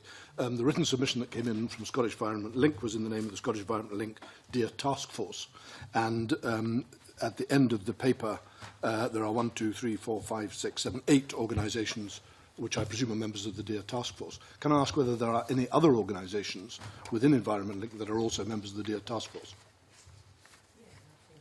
Yeah, the National Trust for Scotland. Can I ask? No, the National Trust for Scotland is quite a big landowner with a good record, I would suggest, of management, a good record of land management. Can I ask why it has not supported, apparently, this paper? Well, we've put this paper around all of Link, as we're required to do, and those bodies that wanted to sign up to it have signed up to it. I think you'd have to ask that question to the National Trust. I would like to do that. Thank you very much. Just a final point for this panel, and I will put it to other ones just now. At the time when the SNH report on Scotland's wild deer, a national approach, was being written, the well-known conservationist Sir John Lister Kay wrote a pamphlet called Ill Fares the Land, and he suggested in the mid-90s that In my opinion, a land ethic needs to require all sporting estate owners to sign up to an absolute minimum of 15%, but ideally much more, of their hill unit dedicated to natural restoration for 25 years. And that if that idea had been taken up at that time, we'd be 20 years into that process. Do you think that that would have chimed directly with the more natural balance in the environment that you seem to wish to have the primacy? It would. I mean, I think just commenting on that, we are aware many eminent ecologists and people that have an interest in nature conservation come to Scotland, and what they see, although we have stunning landscapes, they are impoverished ones. We don't have the natural forest, the native forest that many other European countries have. And I think that's the spirit of what John Lister Kay is talking about there. You know, that in many other countries, if you go abroad, you can see these wonderful landscapes, forested landscapes. And what we have, to a large extent in Scotland, is dramatic landscapes, but they are not natural landscapes. My other comment would be you'd have the start of a national ecological network if we'd gone down John Kay's route, which is what we want in the Scottish biodiversity strategy. Okay. Thank you very much, everybody, for that most interesting session. I think we need a 5-minute break, just for a comfort break. Thank you very much for your evidence. We'll bring the next panel on fairly soon. Yes.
Formally. So welcome back to the second group of witnesses for today's deer management hearing. And from my left to right, Richard Cooke, Chairman of Association of Deer Management Groups. Good morning. Alec Hogg, Chairman of the Scottish Gamekeepers Association. Morning. Good morning. Jamie Williamson, Alvey Estate, representing Scottish Land and Estates. Good morning. We're going to kick off the questions again with the general approach. You know, do you agree with the broad approach set out in Scotland's wild deer, the national approach, and specifically that deer management should seek to balance the three elements: the environment, economic development, and social well-being? That's the first question. Who wants to start? Yes, Convener, we very much support that. I think all our bodies were involved in the discussions that led up to that document, and we're very comfortable with it. We like the fact that there's a good balance between environment, economy and communities, and that they're all inseparable and need to be taken account of in every economic activity or environmental management activity we undertake. Thank you. Jamie Williamson? Yes, well, very much following on from that, we had the Deer Code of Practice, and that is very much, at the moment, been our Bible, which records sustainable deer management as benefiting the economy, environment, people and communities for now and for the future. And the overwhelming majority of members have gone along with that and endorsed that. Very good. Do you want to say something at this stage, Alec? Or no, I'm fine. You're fine. Thank you very much. Okay, Nigel Dunn. Thank you very much, Convener, and good morning, gentlemen. And I'm very grateful that you were here for the first panel, because I don't have to do the maths again. But I'm wondering whether I could get your perspective, please. I realise, as I said then, that numbers just ain't everything in this, but we keep coming back to them. So maybe we could try and get some kind of consensus, at least as to what the range might be. I put two propositions to the previous panel. Firstly, that in order to have a stag to be able to shoot this year, you need a herd of about 16. That seems to be the multiplier, using the sums that I used.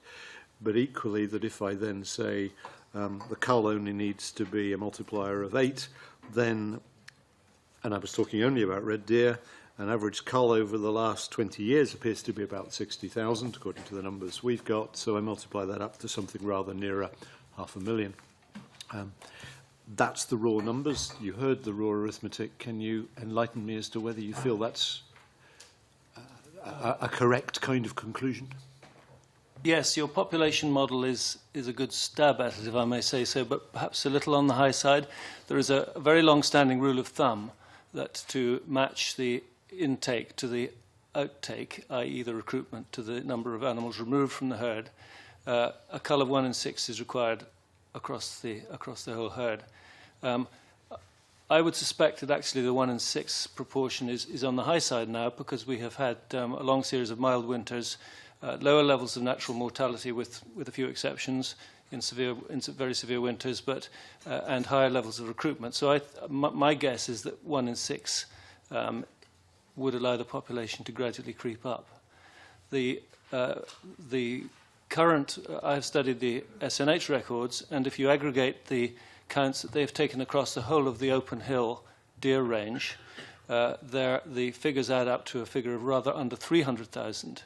So if you apply the 1 in 5 rule to that, you come to a figure of 60,000. So the cross-referencing there, the triangulation there between the actual cull, current actual level of cull, and the estimate of population confirm each other.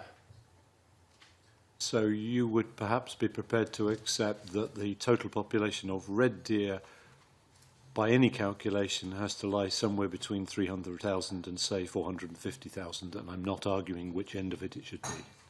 I don't think there's a contradiction between the figure I've just used, which is under 300,000 for the open hill population, and an estimate, and it's no more than that, of a total red deer population in Scotland, including all the red deer in woodland and red deer in the southwest of Scotland, of about 400,000. I think those two figures are compatible. Okay, that's very helpful. Could I then continue to address the other point, which I then drew from that, which was to suggest that if the total sporting take is, and the number we have been given is 4,000 a year, then that suggests we wouldn't need anything like that total population. Although I do take Mike Daniel's point that obviously you would want some spare, and in fact you'd want some spare by a multiplier, because if you only had the right number out there, you'd be hunting for them mighty hard, and I can see why you wouldn't want to do that.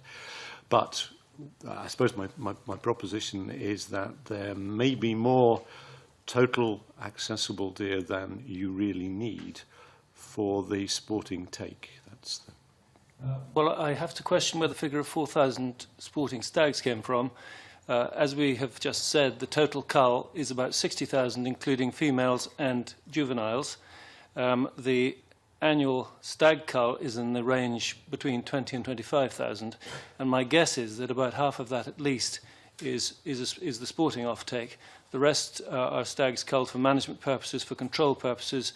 In particular, the stags culled by Forestry Commission would be a substantial proportion of that total. So my guess is that the sporting requirement is between 10 and 15,000, not 4,000. Could you then give me some kind of estimate as to what the multiplier might be? This is going to be a very woolly number, but it would still be nice to have a clue. If you wanted to be able to find, say, 15,000 stags, how many more would you really want out there in order to be able to find the 15,000 on a reasonable timetable?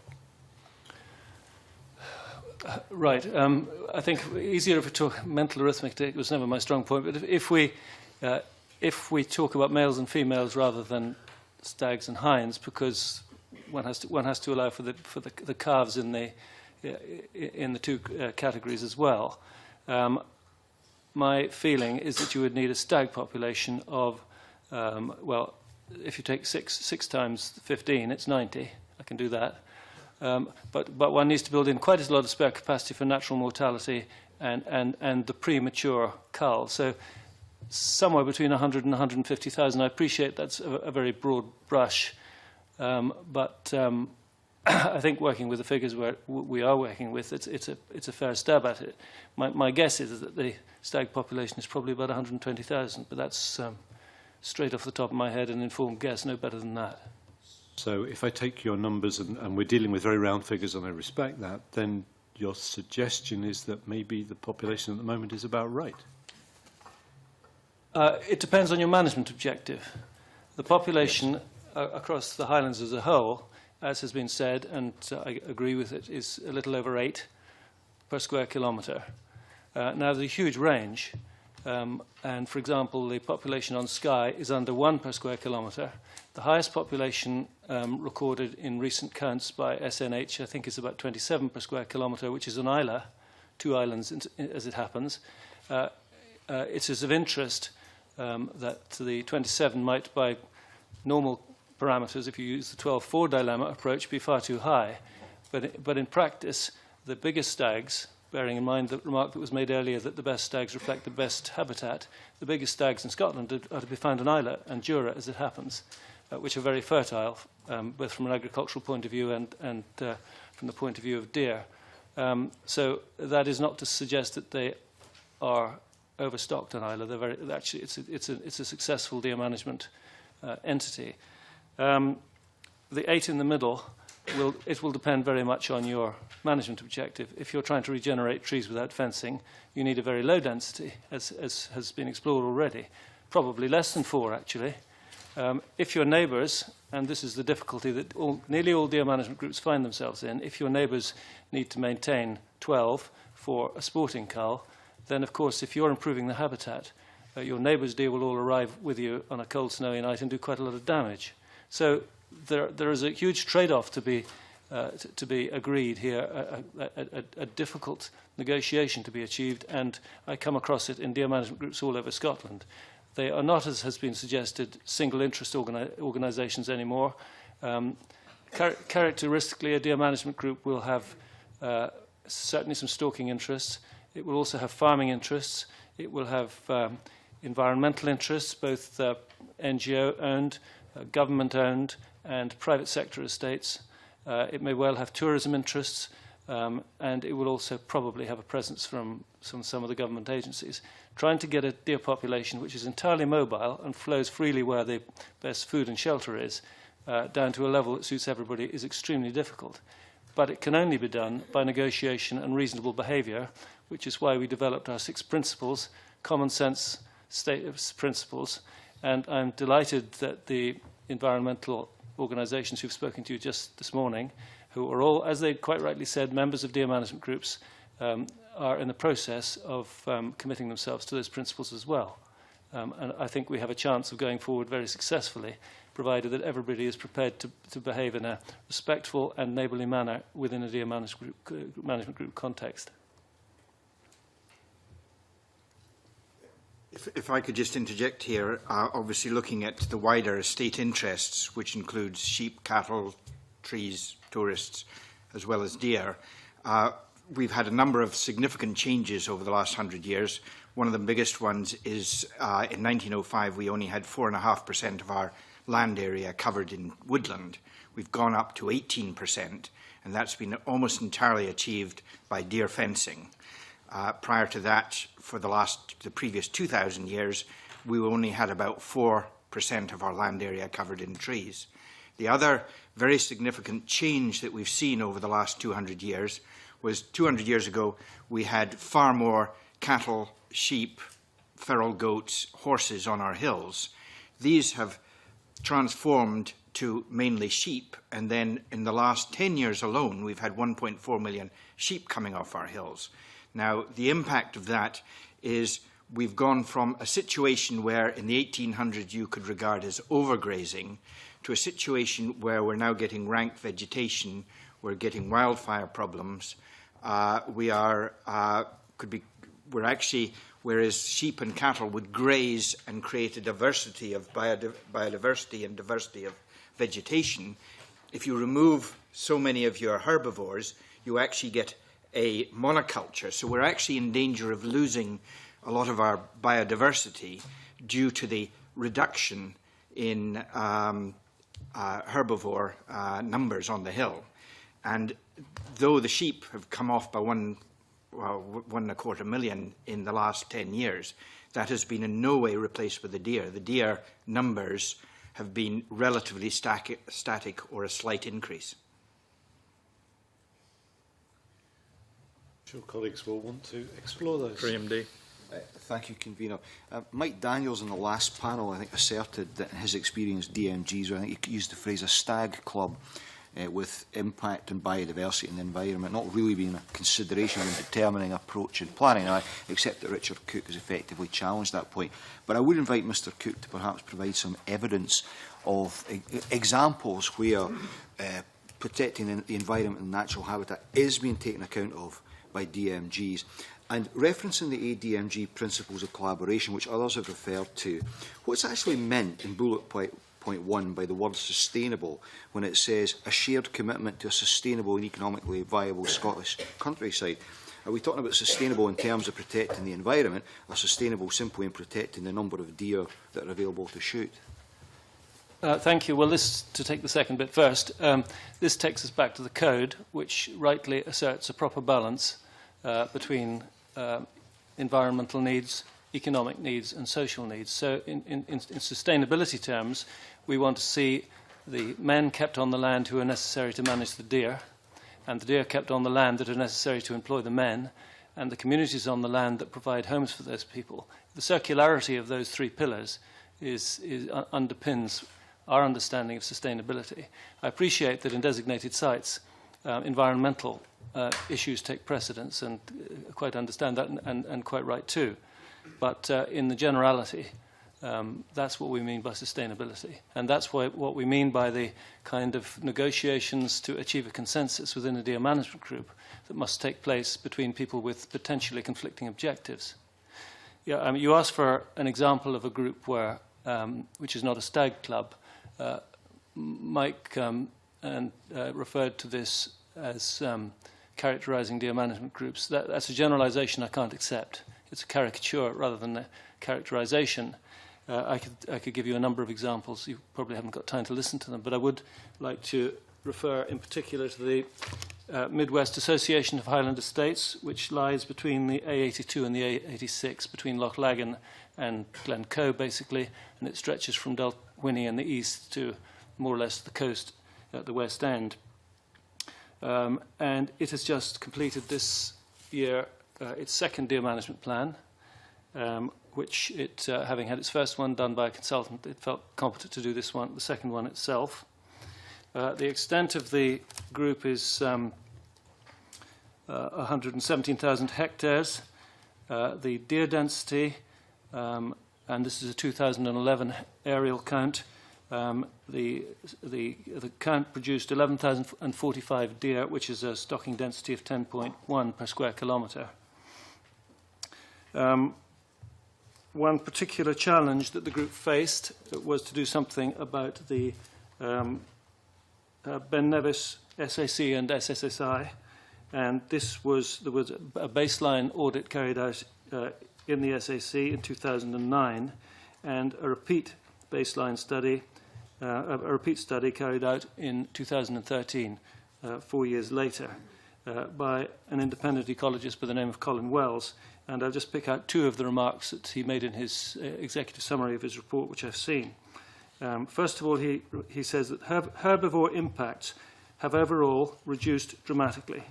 Second comment, much of the vegetation encompassed by the SAC SSSI can be regarded as being stable or improving and therefore tending towards favourable condition.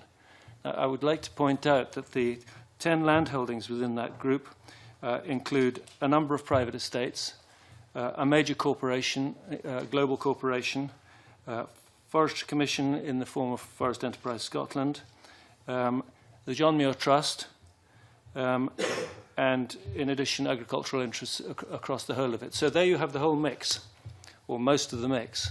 You have them working effectively together, and you have them delivering environmental benefits, maintaining employment and maintaining communities. So that's my example, or my first example, of a deer management group that meets public objectives as well as private.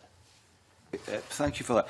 Just to take that on a little bit, so in practice, how do you, in your role, take that as a best practice example and encourage other DMGs to adopt that sort of approach?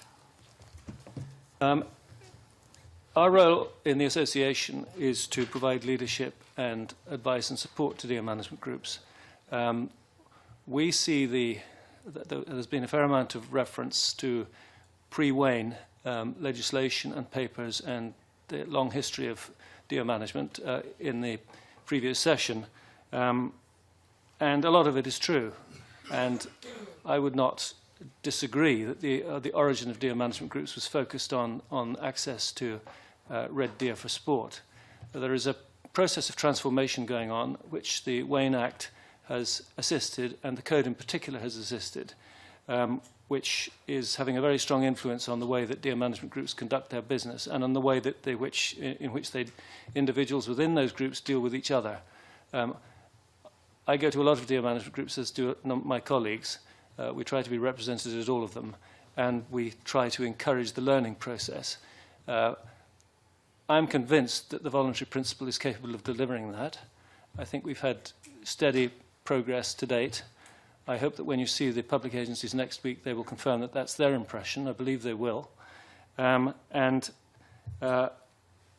delighted to see the number of deer management plans that are developing. The 16, the figure that has been mentioned of 16, is the number of completed plans that are in place.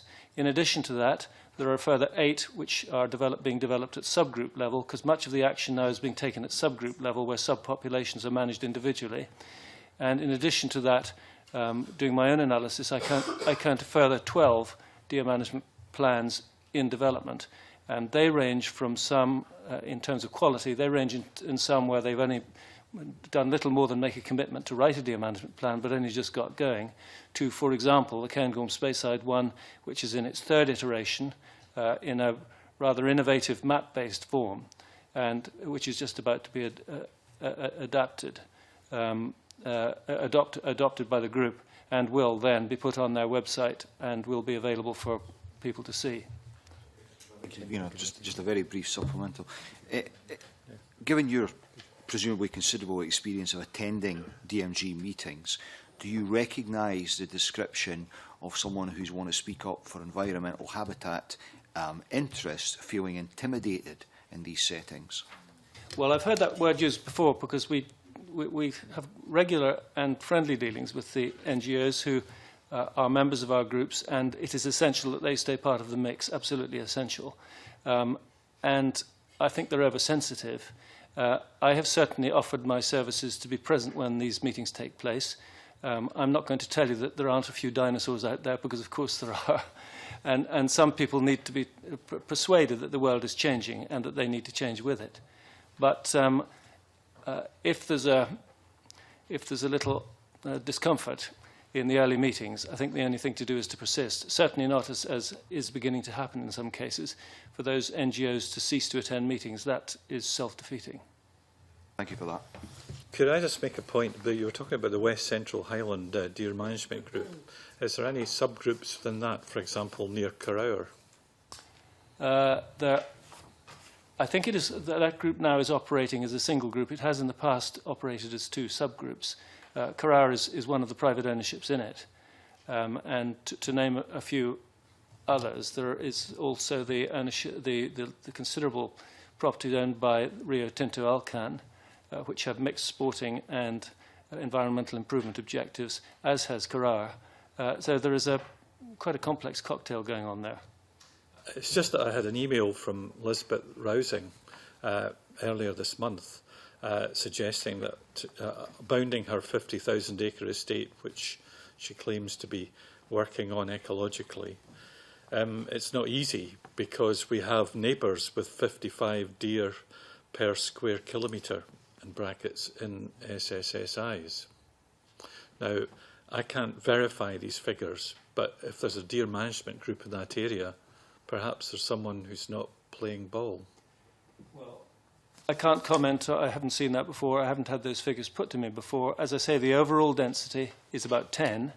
As I've also said, deer are mobile. They go where the best feeding and shelter is. And if there is that density of deer on a temporary basis or permanently next door, it's not entirely surprising, because that's what deer do. That is, as I say, the reason why people have to work together in resolving how to share the resource. If I could just interject here. Now, first of all, comments just been made. There's two Rousings. There's Lisbeth Rousing, who's got Carawar, and I've just clarified that it is Lisbeth Rousing and not Sigrid Rousing who has Coin Fern. The other is that we've had a number of claims, and the one I have dealt with is Glenfeshie, where there were claims that there was 44 deer per square kilometre, and they've reduced it down to 4. However, if you look at all the deer counts, the highest count they've ever had was 13 deer per square kilometre.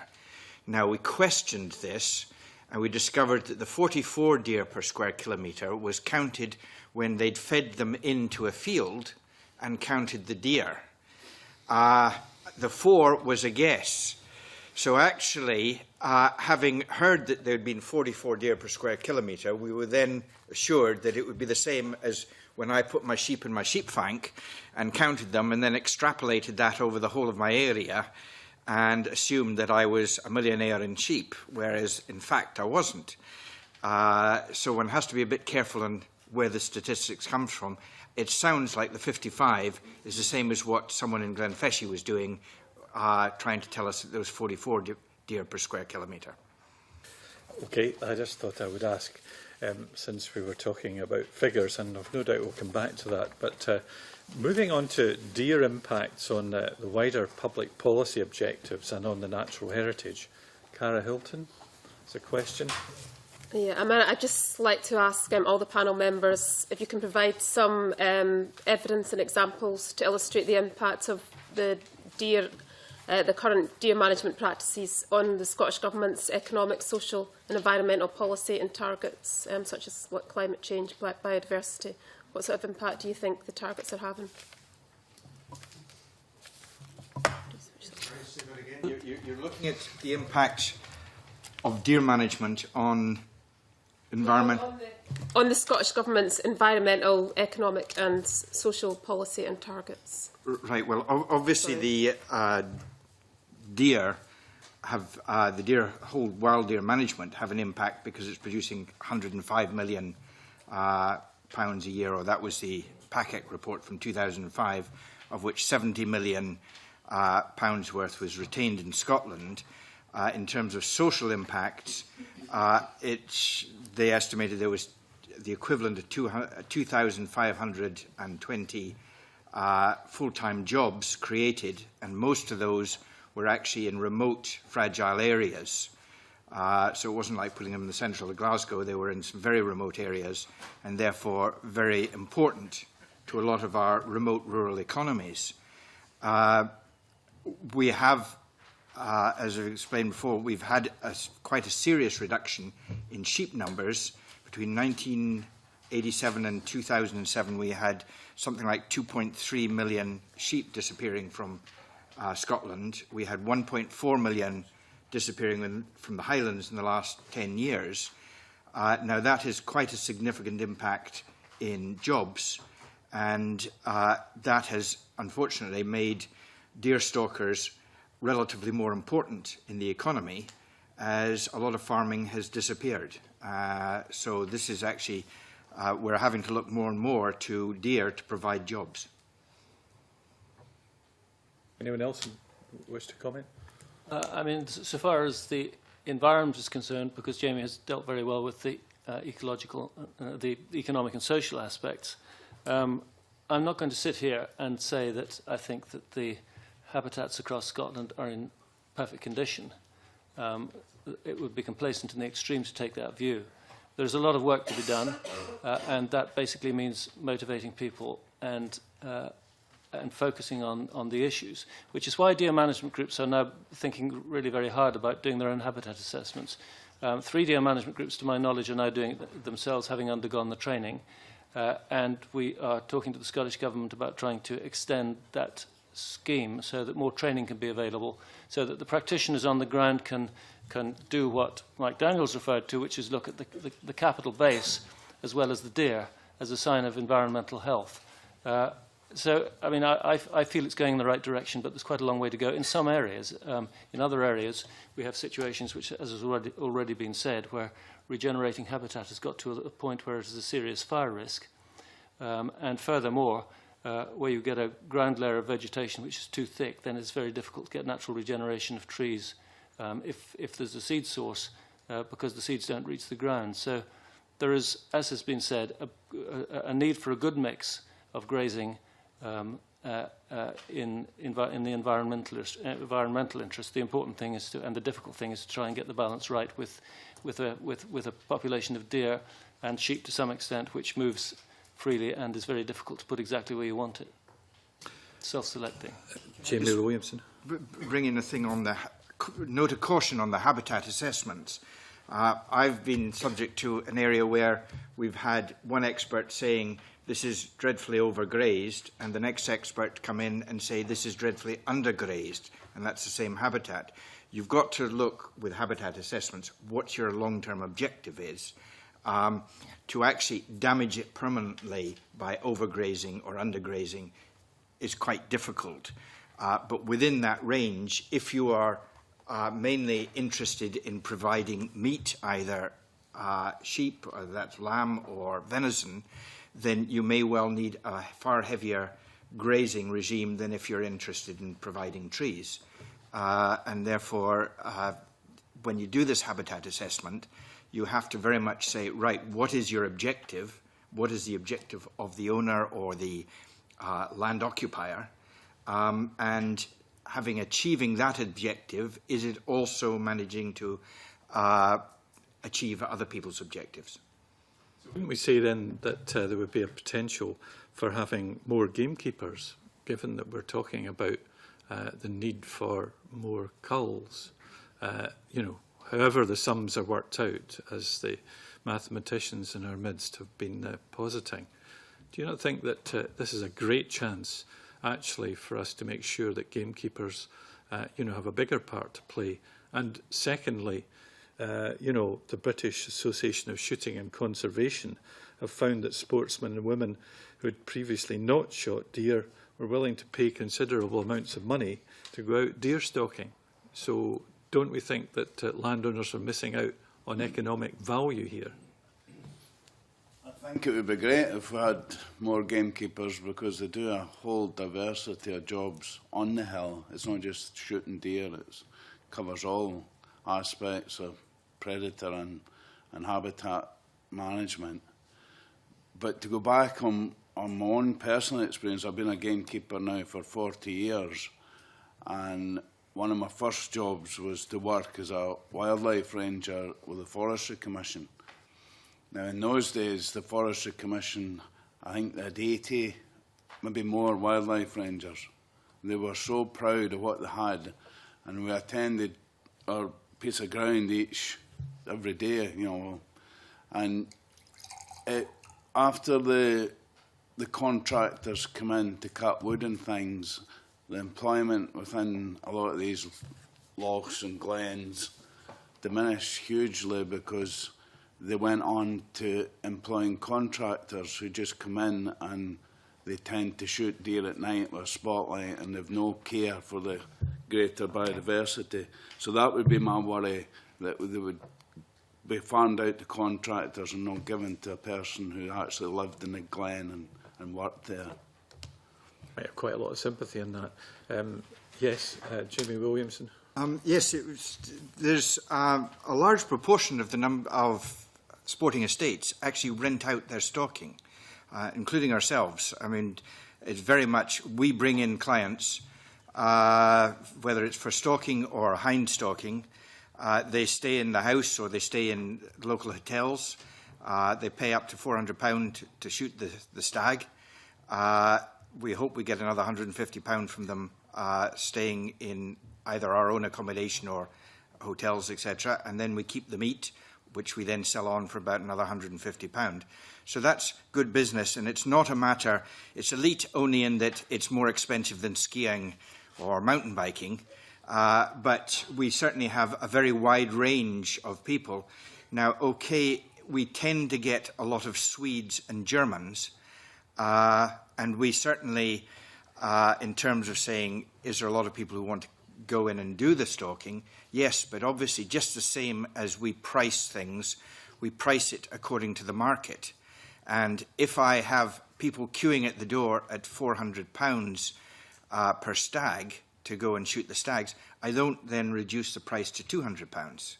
If, however, I can't fulfill my stalking requirements, and we stalk 6 days a week from mid-September to 20th of October, if it looks like I'm, you know, through the economy or the pound going so high that I can't get my stalking clients, then obviously I'll reduce the price. But at the moment, I'm fully booked, I think, for next year as well as this year. Good. And Richard Cooke? First to deal with the point about possible increase in the number of jobs. We have, I think, a stable population which is probably at about the right level, speaking in terms of red deer. So possibly there aren't that many more jobs available.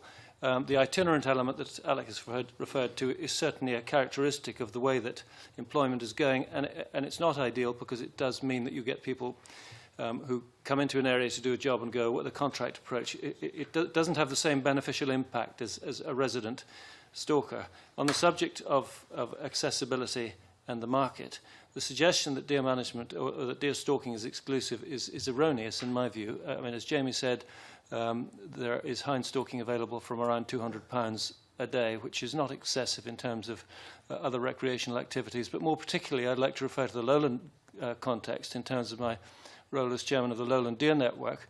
A very large proportion of the roe deer cull is undertaken by individuals who operate on a recreational basis because of their interest. And there have been some very good models. The Harris model was referred to earlier as a way in which local communities can become involved. That works well in that context. A similar experiment has been tried by, you referred to the British Association of Shooting and Conservation on Arran, which has also worked now for a considerable number of years quite well. So there are lots of opportunities. But the use of high-powered rifles is a a skilled business, and people tend to forget that in order to have one, you need to get a firearms certificate, and in order to use it, you will almost set on somebody else's land, you'll almost certainly be required to have not only DSC level 1, but DSC level 2 as well. So the entry level requires a certain level of skill, quite rightly. But those opportunities exist very broadly. But, Douglas Macmillan in his evidence suggested that taking an average of £200 a day, the demand might exceed 190,000 additional stocking days, which landowners could make such opportunities available. That presumably would require more gamekeepers because they wouldn't be independently allowed to go out shooting in the hills. We could see a development for income on shooting estates at the moment that could benefit local employment and more shooters. Well, at that rate of uptake, there won't be many deer left. I think this is one of the things you've got to realise is that deer numbers have been coming down. From the point of view of the estate, the more deer we have to shoot and the more clients, the more income we have. What is actually happening is we used to shoot 35 stags a year. We're down to 25 stags because the mature deer are not there.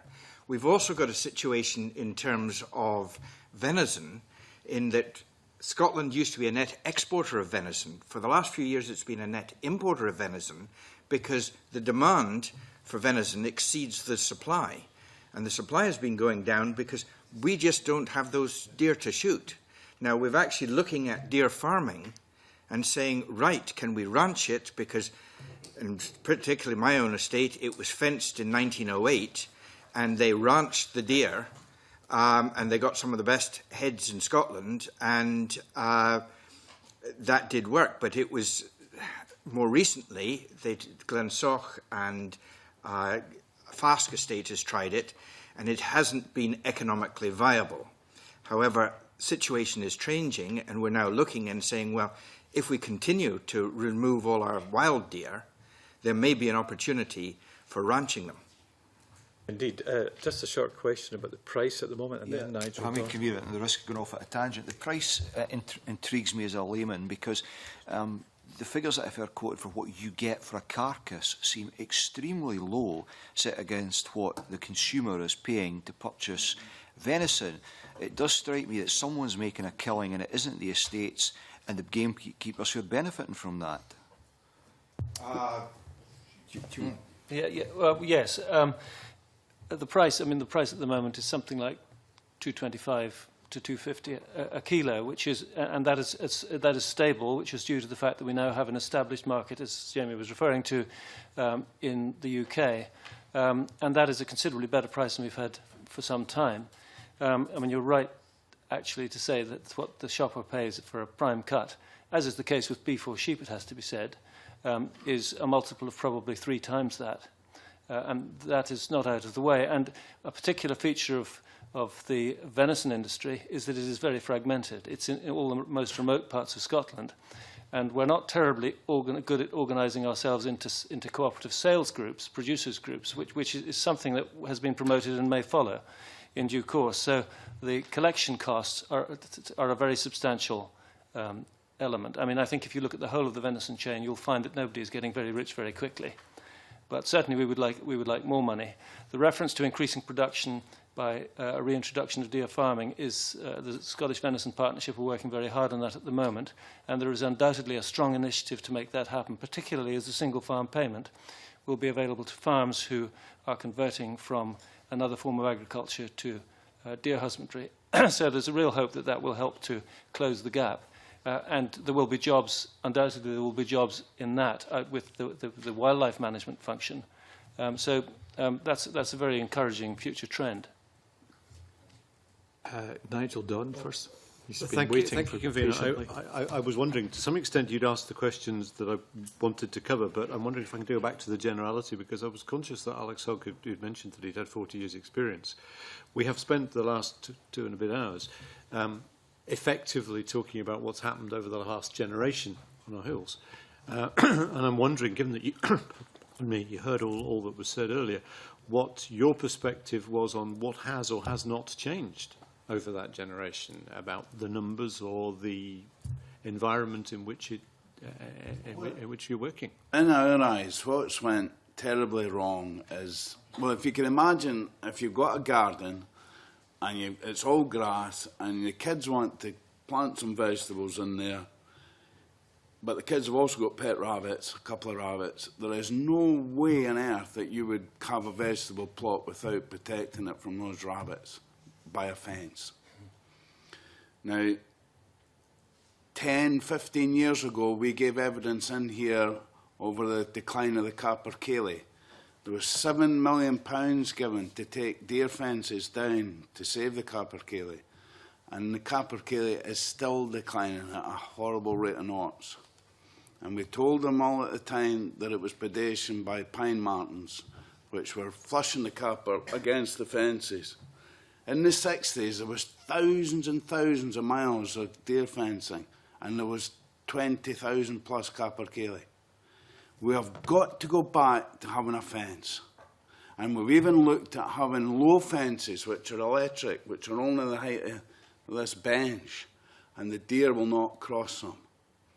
And it's only a temporary thing. It just allows you to let whatever you're trying to establish within that fence, get it established, and then it comes down again. But it's got to be, you've got to use fences. And we can now make them in such a way you can have circles of woodland where the deer can still get down off the high tops in a storm and take shelter. They go round about these circles and go back out again. The old-fashioned way of fencing was to take it right along the top of the loch, up high, and no deer could get down off the tops. So it all comes back to fencing. Get progress here, but Richard Cooke wants to come in first of all. If I could just respond to Nigel Don's question about the context of the this generation, our generation. I mean, we all were born, not, I'm speaking generally here, not too long after the Second World War, and certainly in the first 15 to 20 years of my professional career as a land agent, we were still digging for victory, and the job to do, and all the government support was in favour of producing as much food as possible from the land. And I will confess to liming heather moorland, draining wetlands, ripping out hedges and putting in pipes and cutting down trees in the interest of food production. And that fashion has changed, and the credit to that must go to the environmental movement, who have given us a much broader understanding and appreciation of the natural resources that we are here to utilise, and I welcome that change. So there's an element of fashion to it, and farmers and land managers are often castigated for the land as we know it now, when there is a perception that it's in poorer condition than it should be. But they were doing what they were paid to do at the time, so that's completely unreasonable and unfair. And when it comes to the upland and the deer range, change takes a long time to manifest itself. So the reductions in grazing pressure we've been hearing about this morning may already be part of the solution that the NGOs are looking for in terms of an enrichment and an improvement, and increased diversity in the natural or semi-natural environment that we're considering today. A short supplementary from Graham Day on this point. Thank you, Commissioner. Just following on from Alec Hogg's point about electric fences, I've actually seen those in operation in the Ben Lawers Reserve, the NTS Reserve, and they do work very effectively. But we're particularly dealing with the fencing issue. Who pays for the fencing? The public purse, the landowner? Do we fence the deer in or out? Normally, if you're doing forestry, you pay for the fence, just the same as I farm livestock farming. I farm crops and livestock. I fence one off from the other. When I'm doing my forestry, I pay for that fence. Probably different from the Forestry Commission, who have them for sort of 20 years. Because I'm doing permanent deer stalking and forestry, I try and make my fences last for 100 years if I can. But it's usually the landowner who's paying for that fence. So I should really clarify, who should pay for the fence, rather, Richard Cooke? Well, the developer. I mean, if it's to engineer change of some sort, whether it's transformation of open hill to forested land, and we know that the Scottish Government's policy is to expand timber production and the area under forestry, both commercial and native, then the person who is getting the benefit of the timber production, it's right that they should pay for it. I mean, it would be wrong not to say that there is government support and grants are paid for afforestation, but it's a balance between public and private interest there, and so I think the system as it is, which provides incentives to do things that are consistent with government policy, but leaves the bulk of cost with the developer, is probably right. Thank you. Dick Lyle, very quickly, Thank you, Convener. I just quickly want to ask. I can't get these figures that you're giving out. 1963, we had 150,000 deer on the hill. 400,000 now. You're saying we're not shooting 4,000 stags, we're shooting 15,000? Probably 20 to 25,000, yeah. I'd love to know where you get those figures from. It's a wild range from time. And on the point of Mr Williamson, great. Get people on to come and visit for £200 or whatever. Do what hotels do, rearrange their prices and encourage people. Yes, they have to be licensed to shoot, and I'm sure there are many people who are. But also, the one thing I have to say, in Scotland we're improving our food production, etc., etc., etc. The only place I've seen venison is Harrods in London. Right? I haven't seen it locally in my supermarket. Well, Sainsbury. Okay, let's. I've got catered accommodation. I've got caravan parks. I've got nearly 1,000 visitor beds on top of my 800 sheep that I manage. Now, I supply to the caravan park venison in the shops. I supply the cheap, from our point of view, in terms of food miles. If I have people in my catered accommodation, the best meat for me to supply them with is venison, because it's got the minimum food miles and I'm processing it myself. Now, also, we sell probably 60–70% into the food chain, and that will go to local butchers' shops, etc., just the same as my lamb and my beef. So it is available.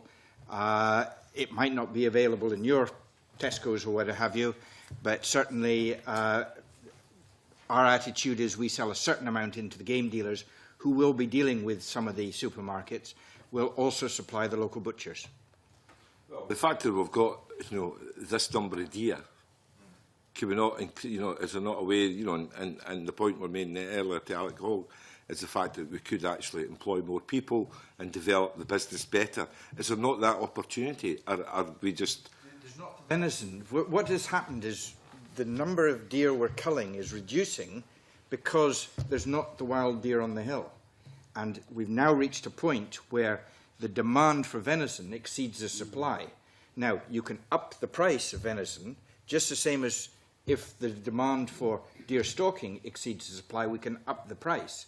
But there comes a limit to how far you can go. And if you don't have the deer, one of the ways we do it, we have one stalker, and he can take out one client a day, so we shoot 6 days a week.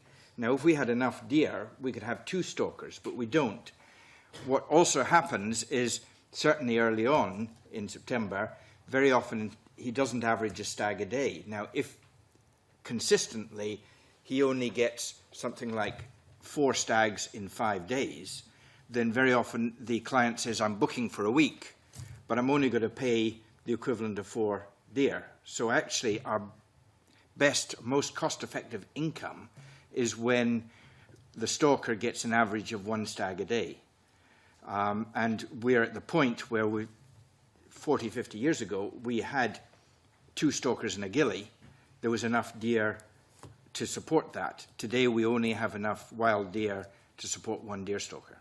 Well, that's obviously the kind of information which we're looking to, test the public authorities with. Indeed, we're looking to try and form an overview of this, because there are very conflicting views about how many deer are there and what could be shot. We need to see the impacts on the natural environment. Jim Hume. Thank you very much, Convener. Yeah, just regarding designated sites, I think Richard already mentioned designated sites previously.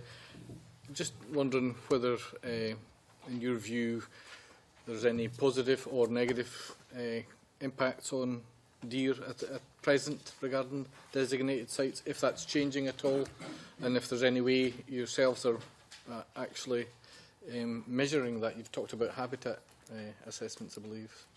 Well, in our evidence, we quoted a figure which comes from SNH that 84.2% of features on designated sites are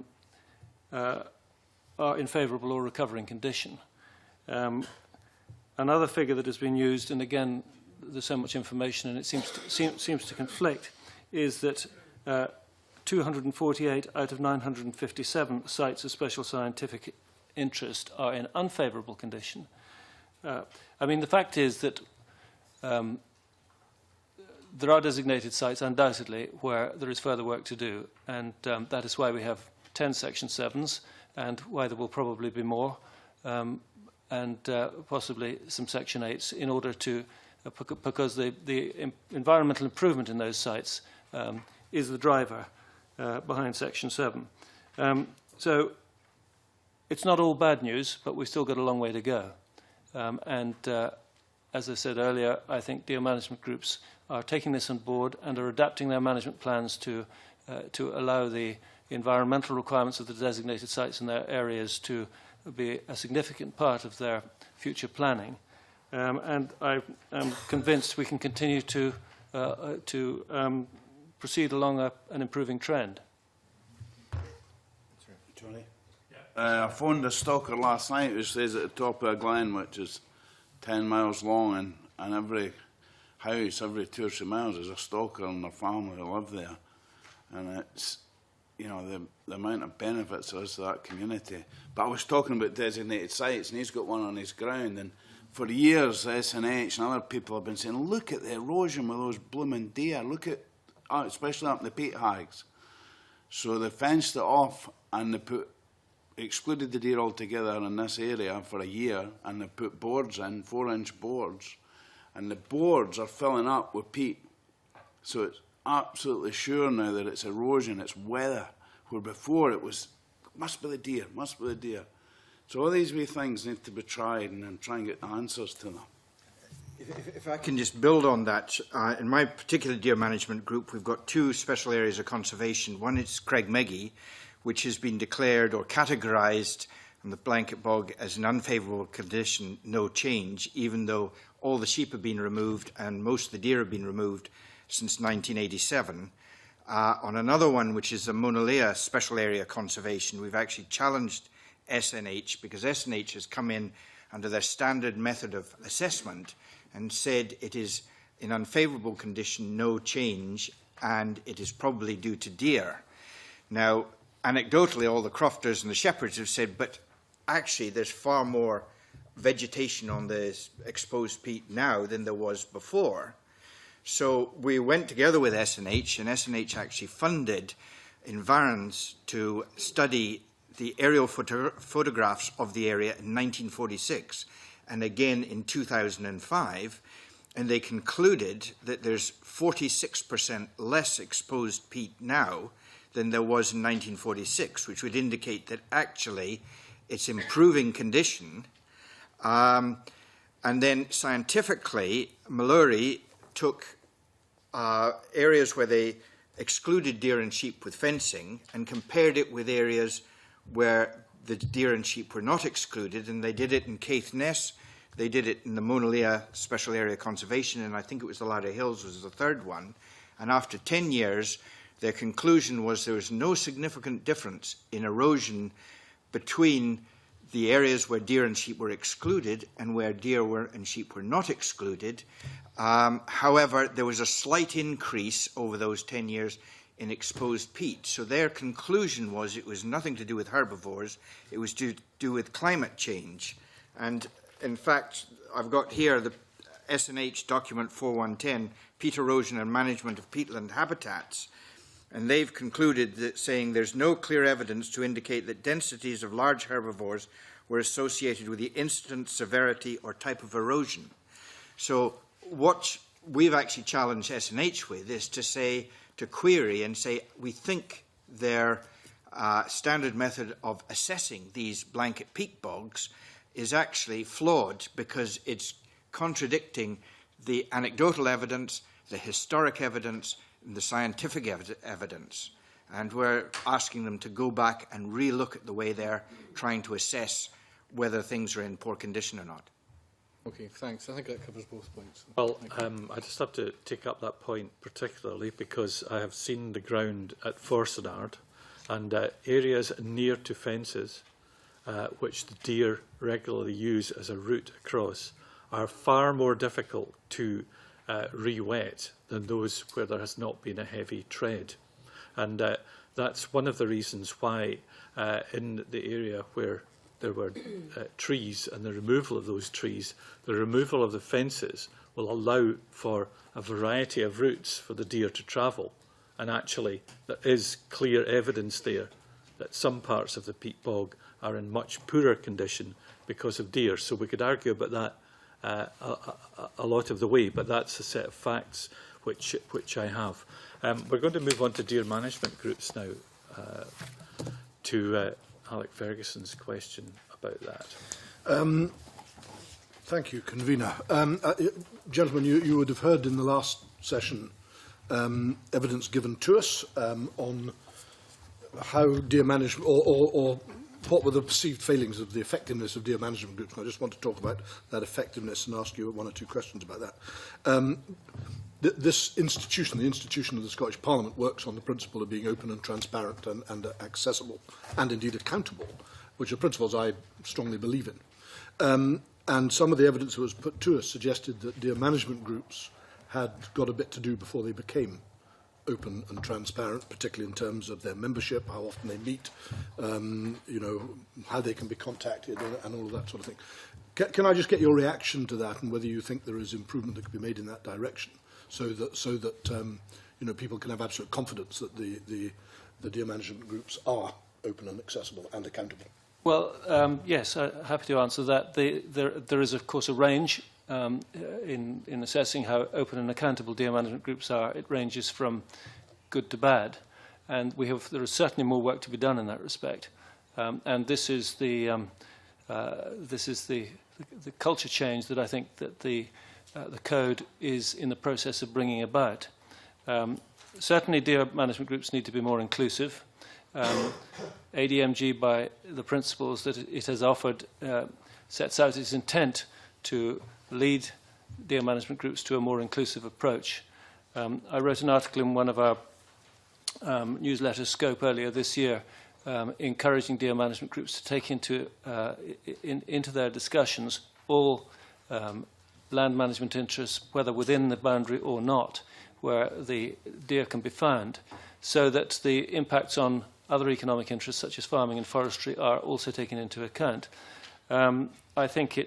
I also recommend to deer management groups that while they should maintain their business meetings for discussing business, i.e. if you're discussing the number of deer that you're managing and how you manage them, how they should be culled, how they are meeting the objectives that they've set, those are nuts and bolts management discussions really need to be held between the people who are directly involved. But that every deer management group should, in the foreseeable future, have an external communications policy where it offers representation at, for example, local community councils to discuss its management plan. The management plans should be available for those with an external interest to see, and they should be, and the deer management group should be prepared to stand up and justify the content of those plans and explain them. Because one of the most difficult problems we have in the land management industry as a whole is that we are not well understood by the wider public, and we must take the responsibility for that ourselves. So communicating effectively what we're about and that we're on their side, so to speak, is really important. So I completely buy the premise at which you're asking that question, which is that we need to be more open and accountable. Could I just ask a brief supplementary on that? What sort of response have you had from deer management groups to the article in Scope magazine that you mentioned? I think it's been mentioned on a number of occasions when I've been at meetings, and it has been acknowledged, and it'll be built into deer management plan development and revisals, so that it will take a little while to get to exactly where we want it to be. But give us a year or two, and I hope you'll see a significant change on the present situation. I'll just continue the point, Convener. Thank you, and I'm grateful for your explanation. A layman looking in on this situation might find it rather odd that there are some deer management groups that have no plan at all. I think they would find it understandable that the rest of them are in various stages. But you've mentioned yourself this morning that there is a process of transformation going on within the world of deer management, and indeed in the submission that you gave us, it uses very similar, the substantial process of change occurring in the deer sector, very similar to. Is it possible, I mean, can you envisage a time when all deer management groups will have a plan in place that people can access and if not influence, at least take part in discussion on? And if so, is it possible to put a sort of time frame on when that might be achieved? And I appreciate that's difficult. Yes to the first question, don't know to the second question. We tend to, yes. I mean, the mainstream deer management groups, the larger deer management groups, are moving very quickly in that direction.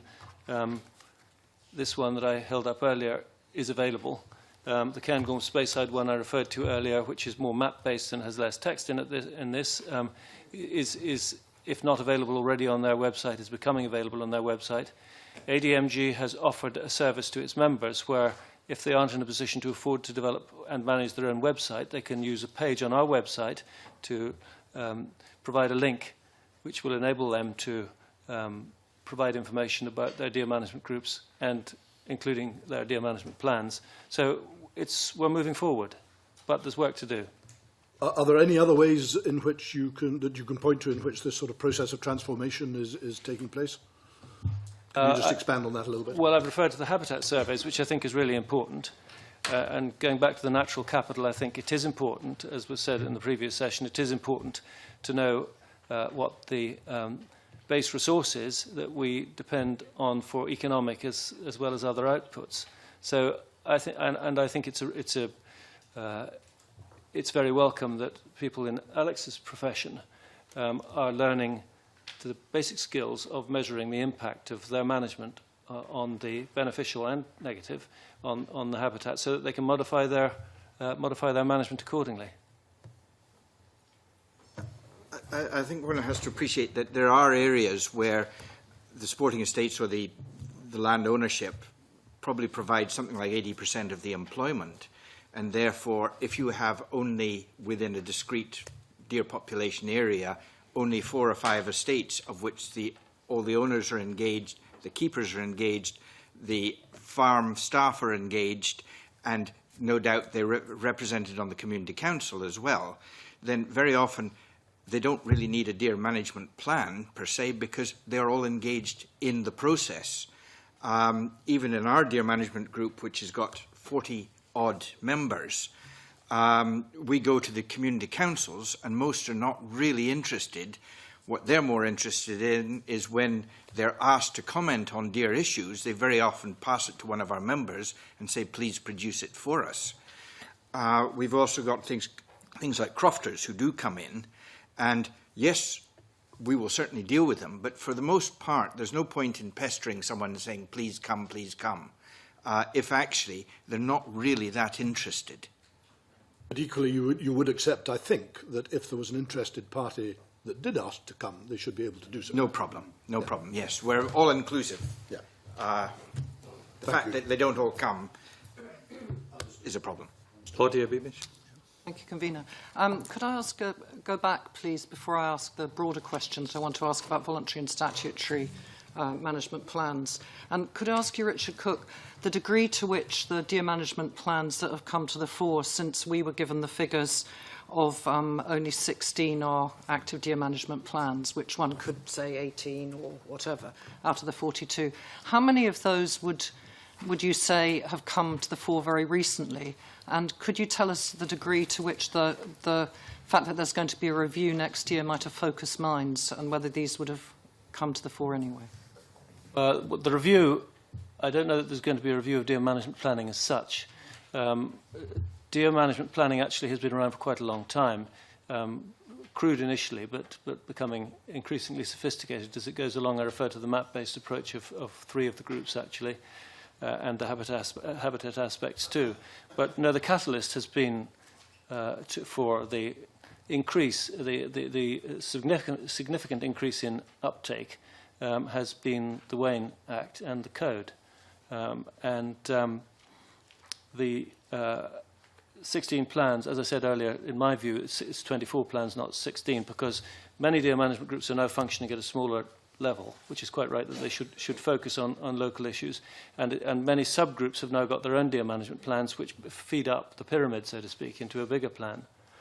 And there are also 12, as I said, in development. So the deer management group, the number of deer management groups that are actively involved in deer management planning is 36, not 16, by my calculation. Now, that's not to say they've all got a completed plan, which is what the 16 was about, but they're all actively involved in the process, and that's the important thing, because in management planning, the process is often as important. It can have a catalytic effect on the way that the deer management group operates and on which neighbours relate to each other. The process is often as important as the output. And then the next stage is that they should be updated and monitored and adapted to circumstances as they go along. Thank you. So more broadly, could I ask the panel to respond to the written evidence to the committee that, I quote, the current system of voluntary deer management structures in place in Scotland is not fit for purpose, and that the DMGs should be brought under statute. Can you provide examples? You have provided examples already of where it works well, but could you comment on whether it should be brought under statute? And just, I would like to know something about that. Well, I represent not only the Association of Deer Management Groups, but also the Lowland Deer Network. And I think I said in my paper on the Lowland Deer Network, I drew out the major difference between Highland and Lowland deer management. And what I would say is that a one-size-fits-all approach does not work when it comes to deer.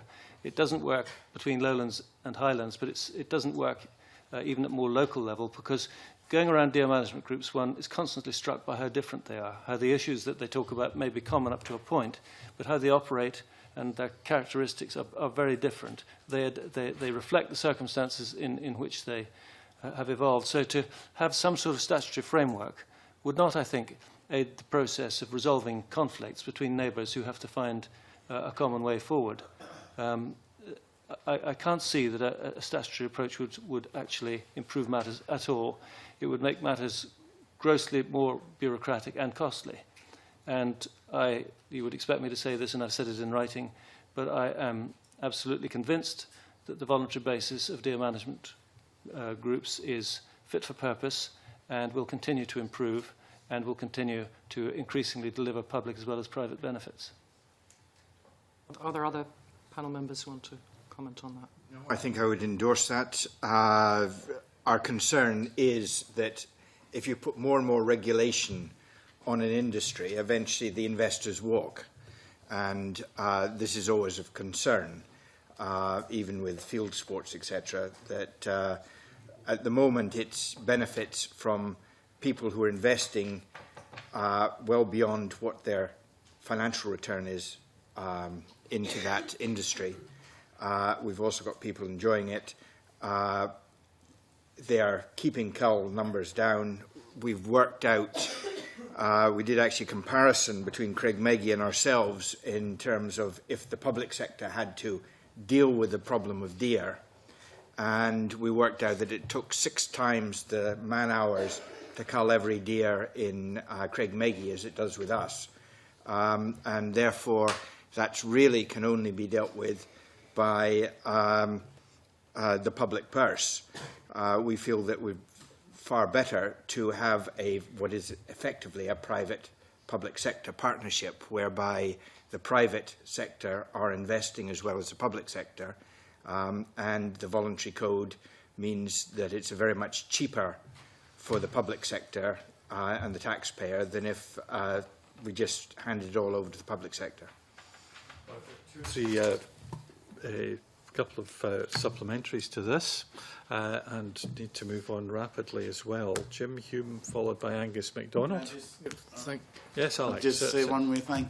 Yeah. Just that for the past 5 years we've been involved in best practice of gamekeepers and stalkers, and there's now 80 best practice sheets, maybe 82. But if you ever had a look at best practice, it's the envy of the rest of Europe.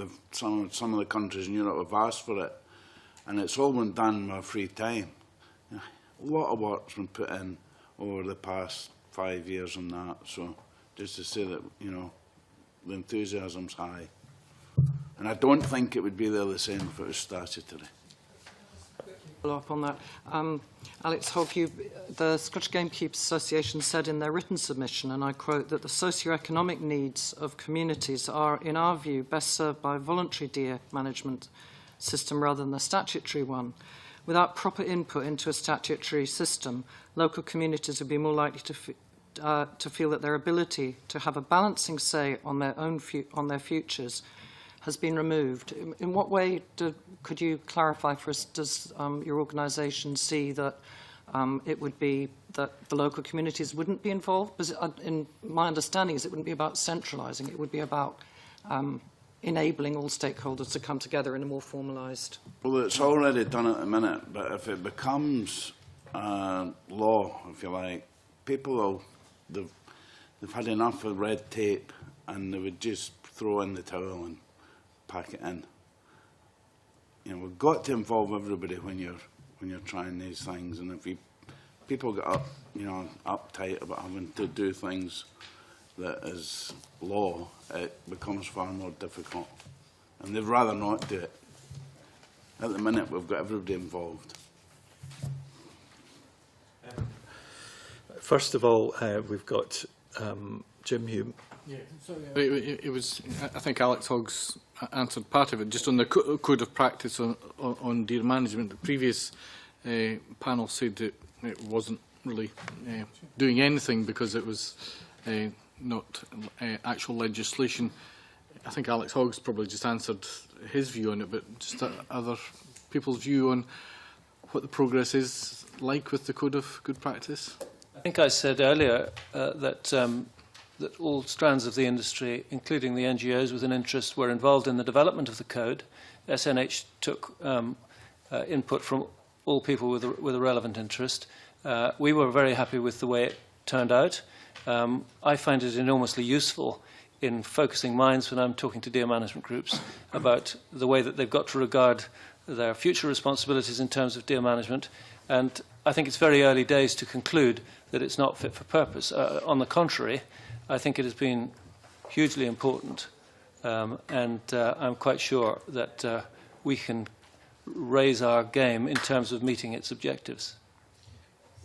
Angus MacDonald. Sorry. If I could just come in here. In the previous session, there was comments that it was only for the effectively SNH, etc. Well, no. It's been very much endorsed by the private sector and by the deer management groups and the deer managers, and has actually been very useful in going to SNH and reminding them that these are the factors that we must balance, and this is the way we must go forward. So, yes, it's allowed deer management groups and deer managers to talk on a level basis and say, right, that is our objectives, this is what we've got to achieve, this is the way we should achieve it. Now let's go forward and do it. So yes, it's been bought into almost more so by the private sector than the public sector. Very interesting. Yes, and no further supplementaries on that point. Angus MacDonald, yeah. Yes, thanks, Convener. I was just going to pick up on a point that Mr. Cooke mentioned. You did state earlier that the current deer management plans are fit for purpose. Now, if you're still waiting for deer management plans to come forward from some areas, how can you say that the current system is fit for purpose? In addition, you also said that you couldn't provide a timescale to Alec Ferguson's question, a timescale for the completion of all DMPs.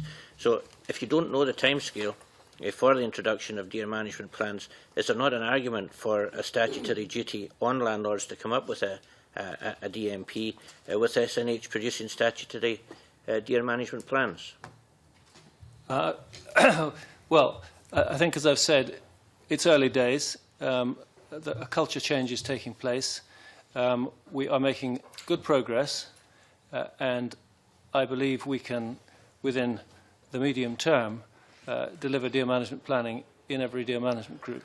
I can't say we've fixed it already, but what I can say is we're working on it and making progress. Graham Day. Can I get a definition of what the medium term is, first of all? And secondly, Alec Hogg talked about everyone being involved under the voluntary setup, but we've heard evidence today from the previous panel that from their perspective, everyone is not involved, and that there is a feeling that they are not welcome in deer management groups. Rightly or wrongly, that's the view they've expressed. So what do you take away from the evidence you've heard today that will drive your thinking going forward to ensure that everyone does end up being involved in deer management groups? Well, in relation to the NGOs, it is essential that they get involved. They are landowners. Their management objectives are as legitimate as anybody else's. They need to be part of the mix. They must attend meetings. If they need support to attend meetings, they can have it. But unless we include everybody, we are going to come up with only half the answer. In terms of definition of the medium term that you referred to?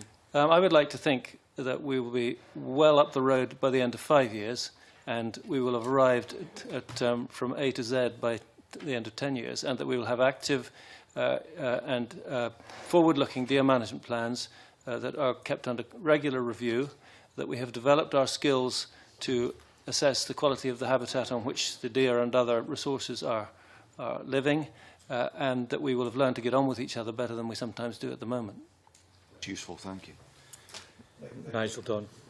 I think I naturally extend from that. I mean, because one of the things that I think I heard you say before, Mr. Cooke, was that whilst you can have a management objective within an area, if your deer are just going to wander across into somebody else's and come back when they feel like it, you're going to always need to consider what's outside.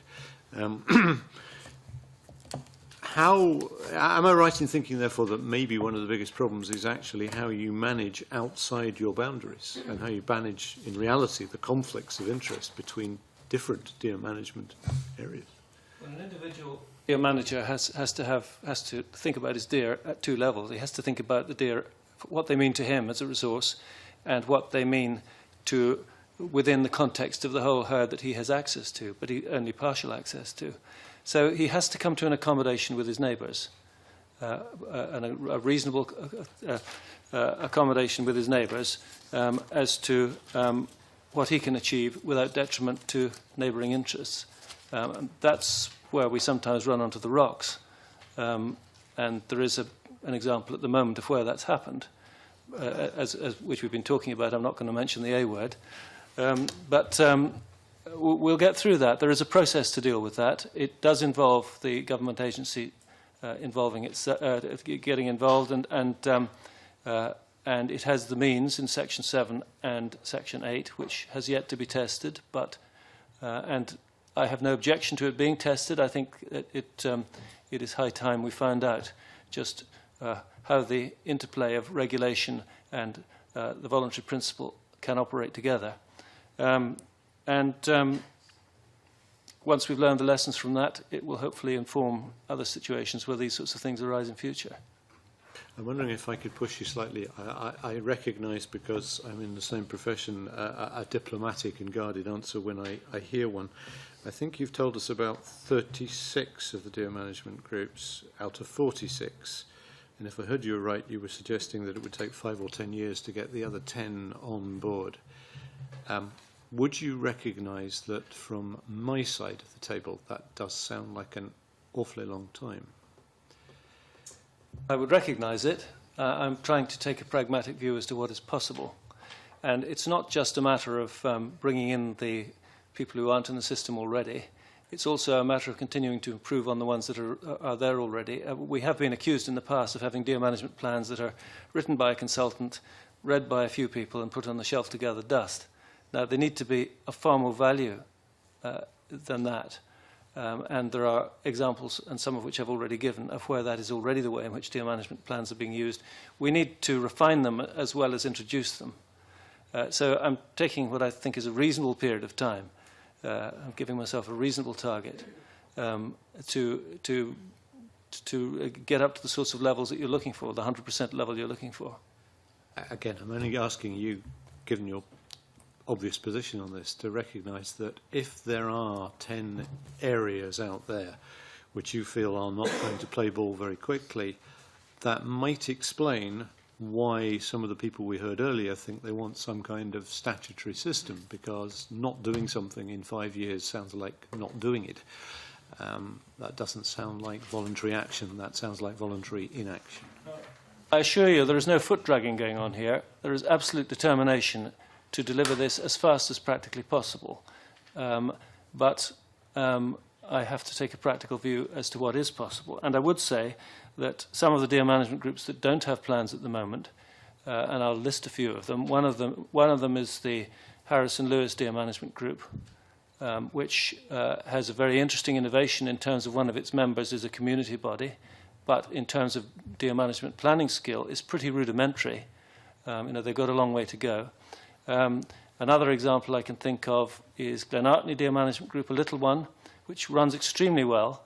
It's probably the only group I can think of where everybody still has a predominantly sporting interest. So there is no circle to square in that case. They're all pointing in the same direction. They don't have the conflicts to resolve and the management objectives to balance up that almost all other groups do. So there's a group there that works extremely well.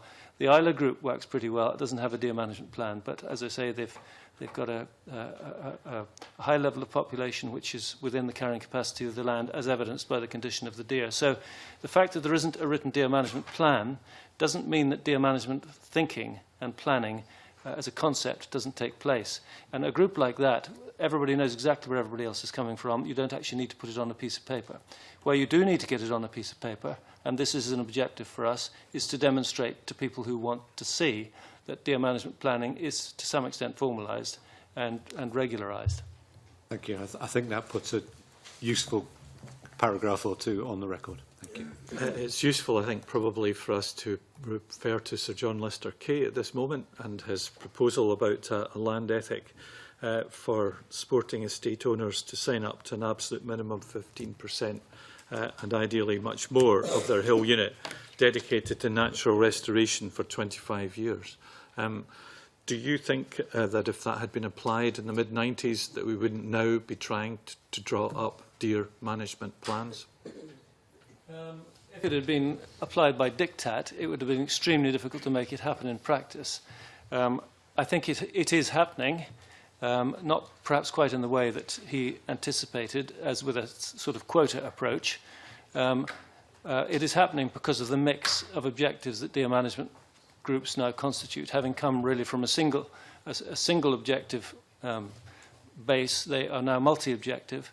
And the fact that deer management groups usually have 5 or 6 different interests, and a significant proportion of those and component of those is environmental in its management objective, means that we are moving into a thoroughly healthy mix, which will produce environmental improvements as well as meeting the other requirements of the code.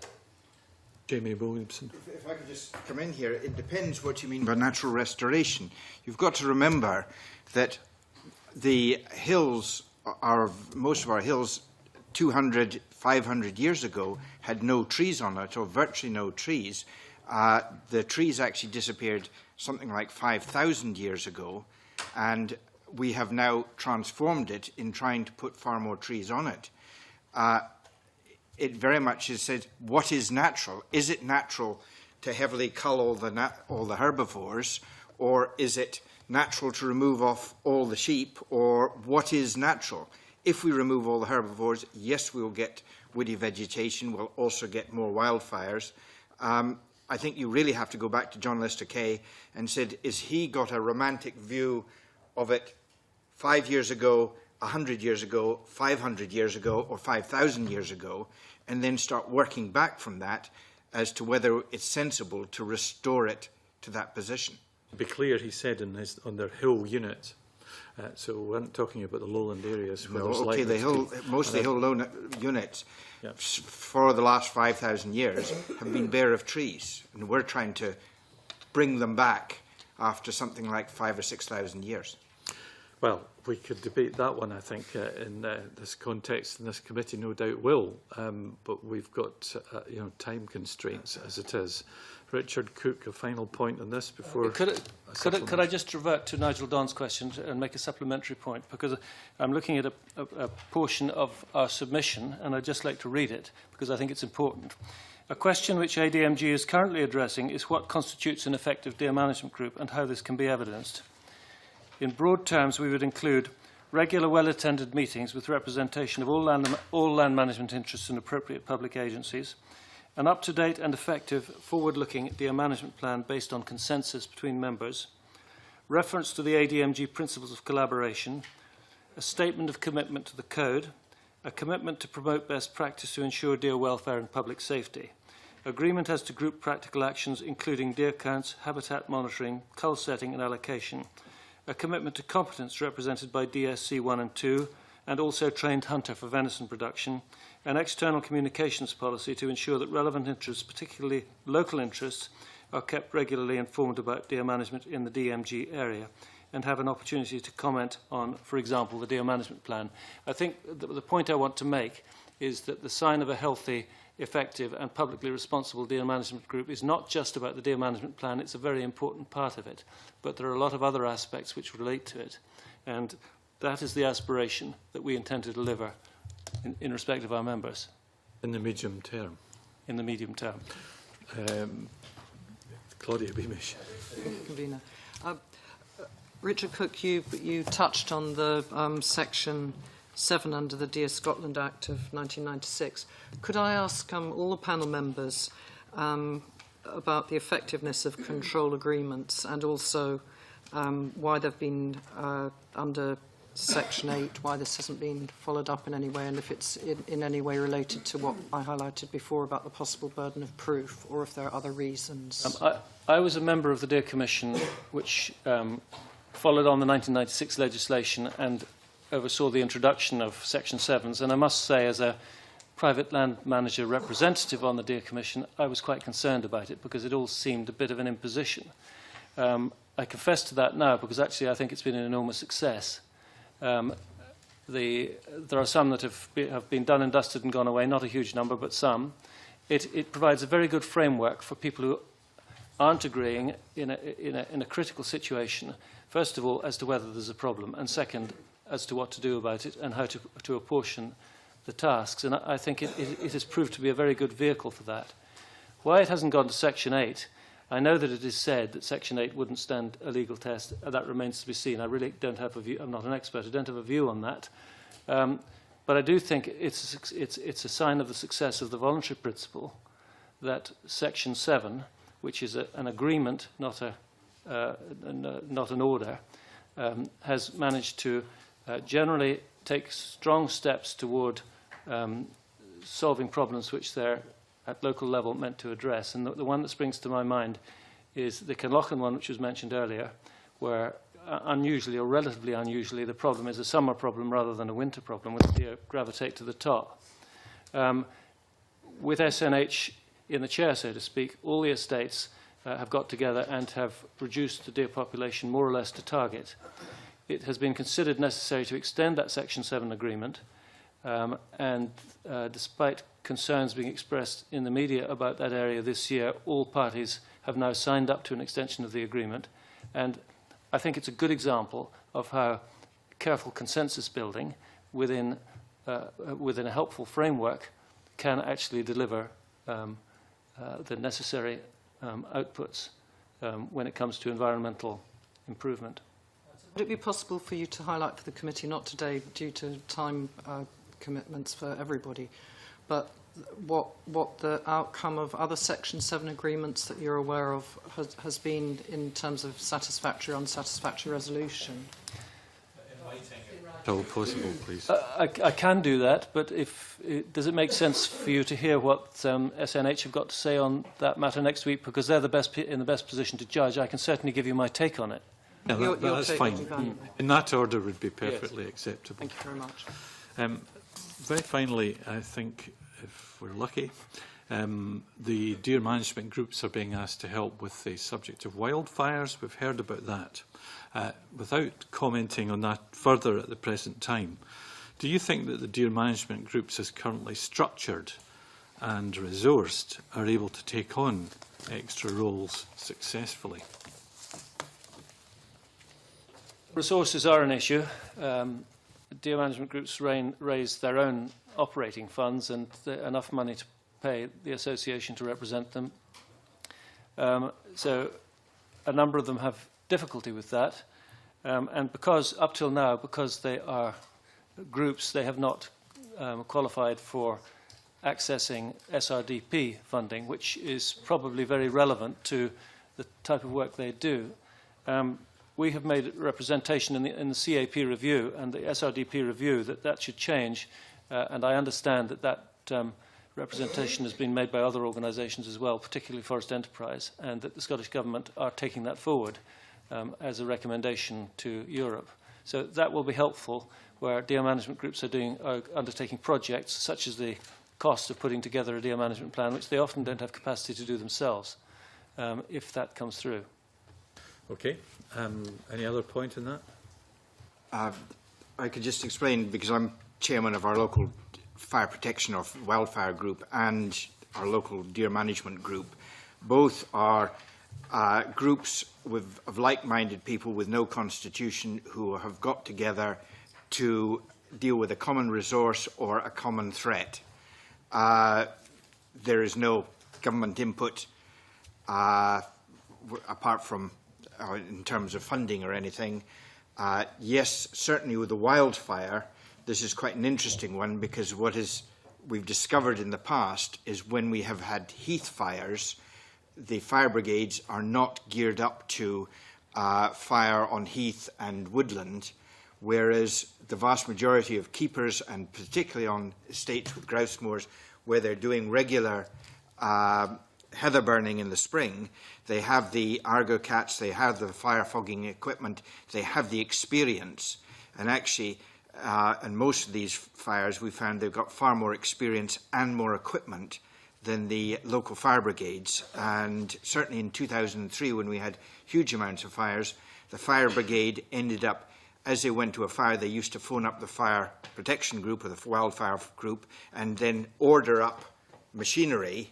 And so they would arrive, and though they would have, let's say, no four-wheel drive cross-country vehicles or fire fogging equipment themselves, we could provide sometimes 5, 10, 15 machines at their disposal on remote sites, and that proved invaluable, and I think more can be done with this. As these final points really have to be final points at this stage, if there are any other things that you're required to say to us, you can certainly send the committee those in writing. And I'd like to thank the witnesses for an extremely detailed response to these sets of inquiries. I shall shortly ask the public gallery to be cleared and move the meeting into a private session to consider the draft budget scrutiny for 2014-15, as has been previously agreed. I should point out that at the next meeting, the committee will hold its final evidence session on deer management from stakeholders and consider its draft letter to the Scottish Government on climate change adaptation and behaviour change. The committee will also consider its approach to the scrutiny of the Agricultural Holdings Scotland Act 2003, Remedial Order 2014.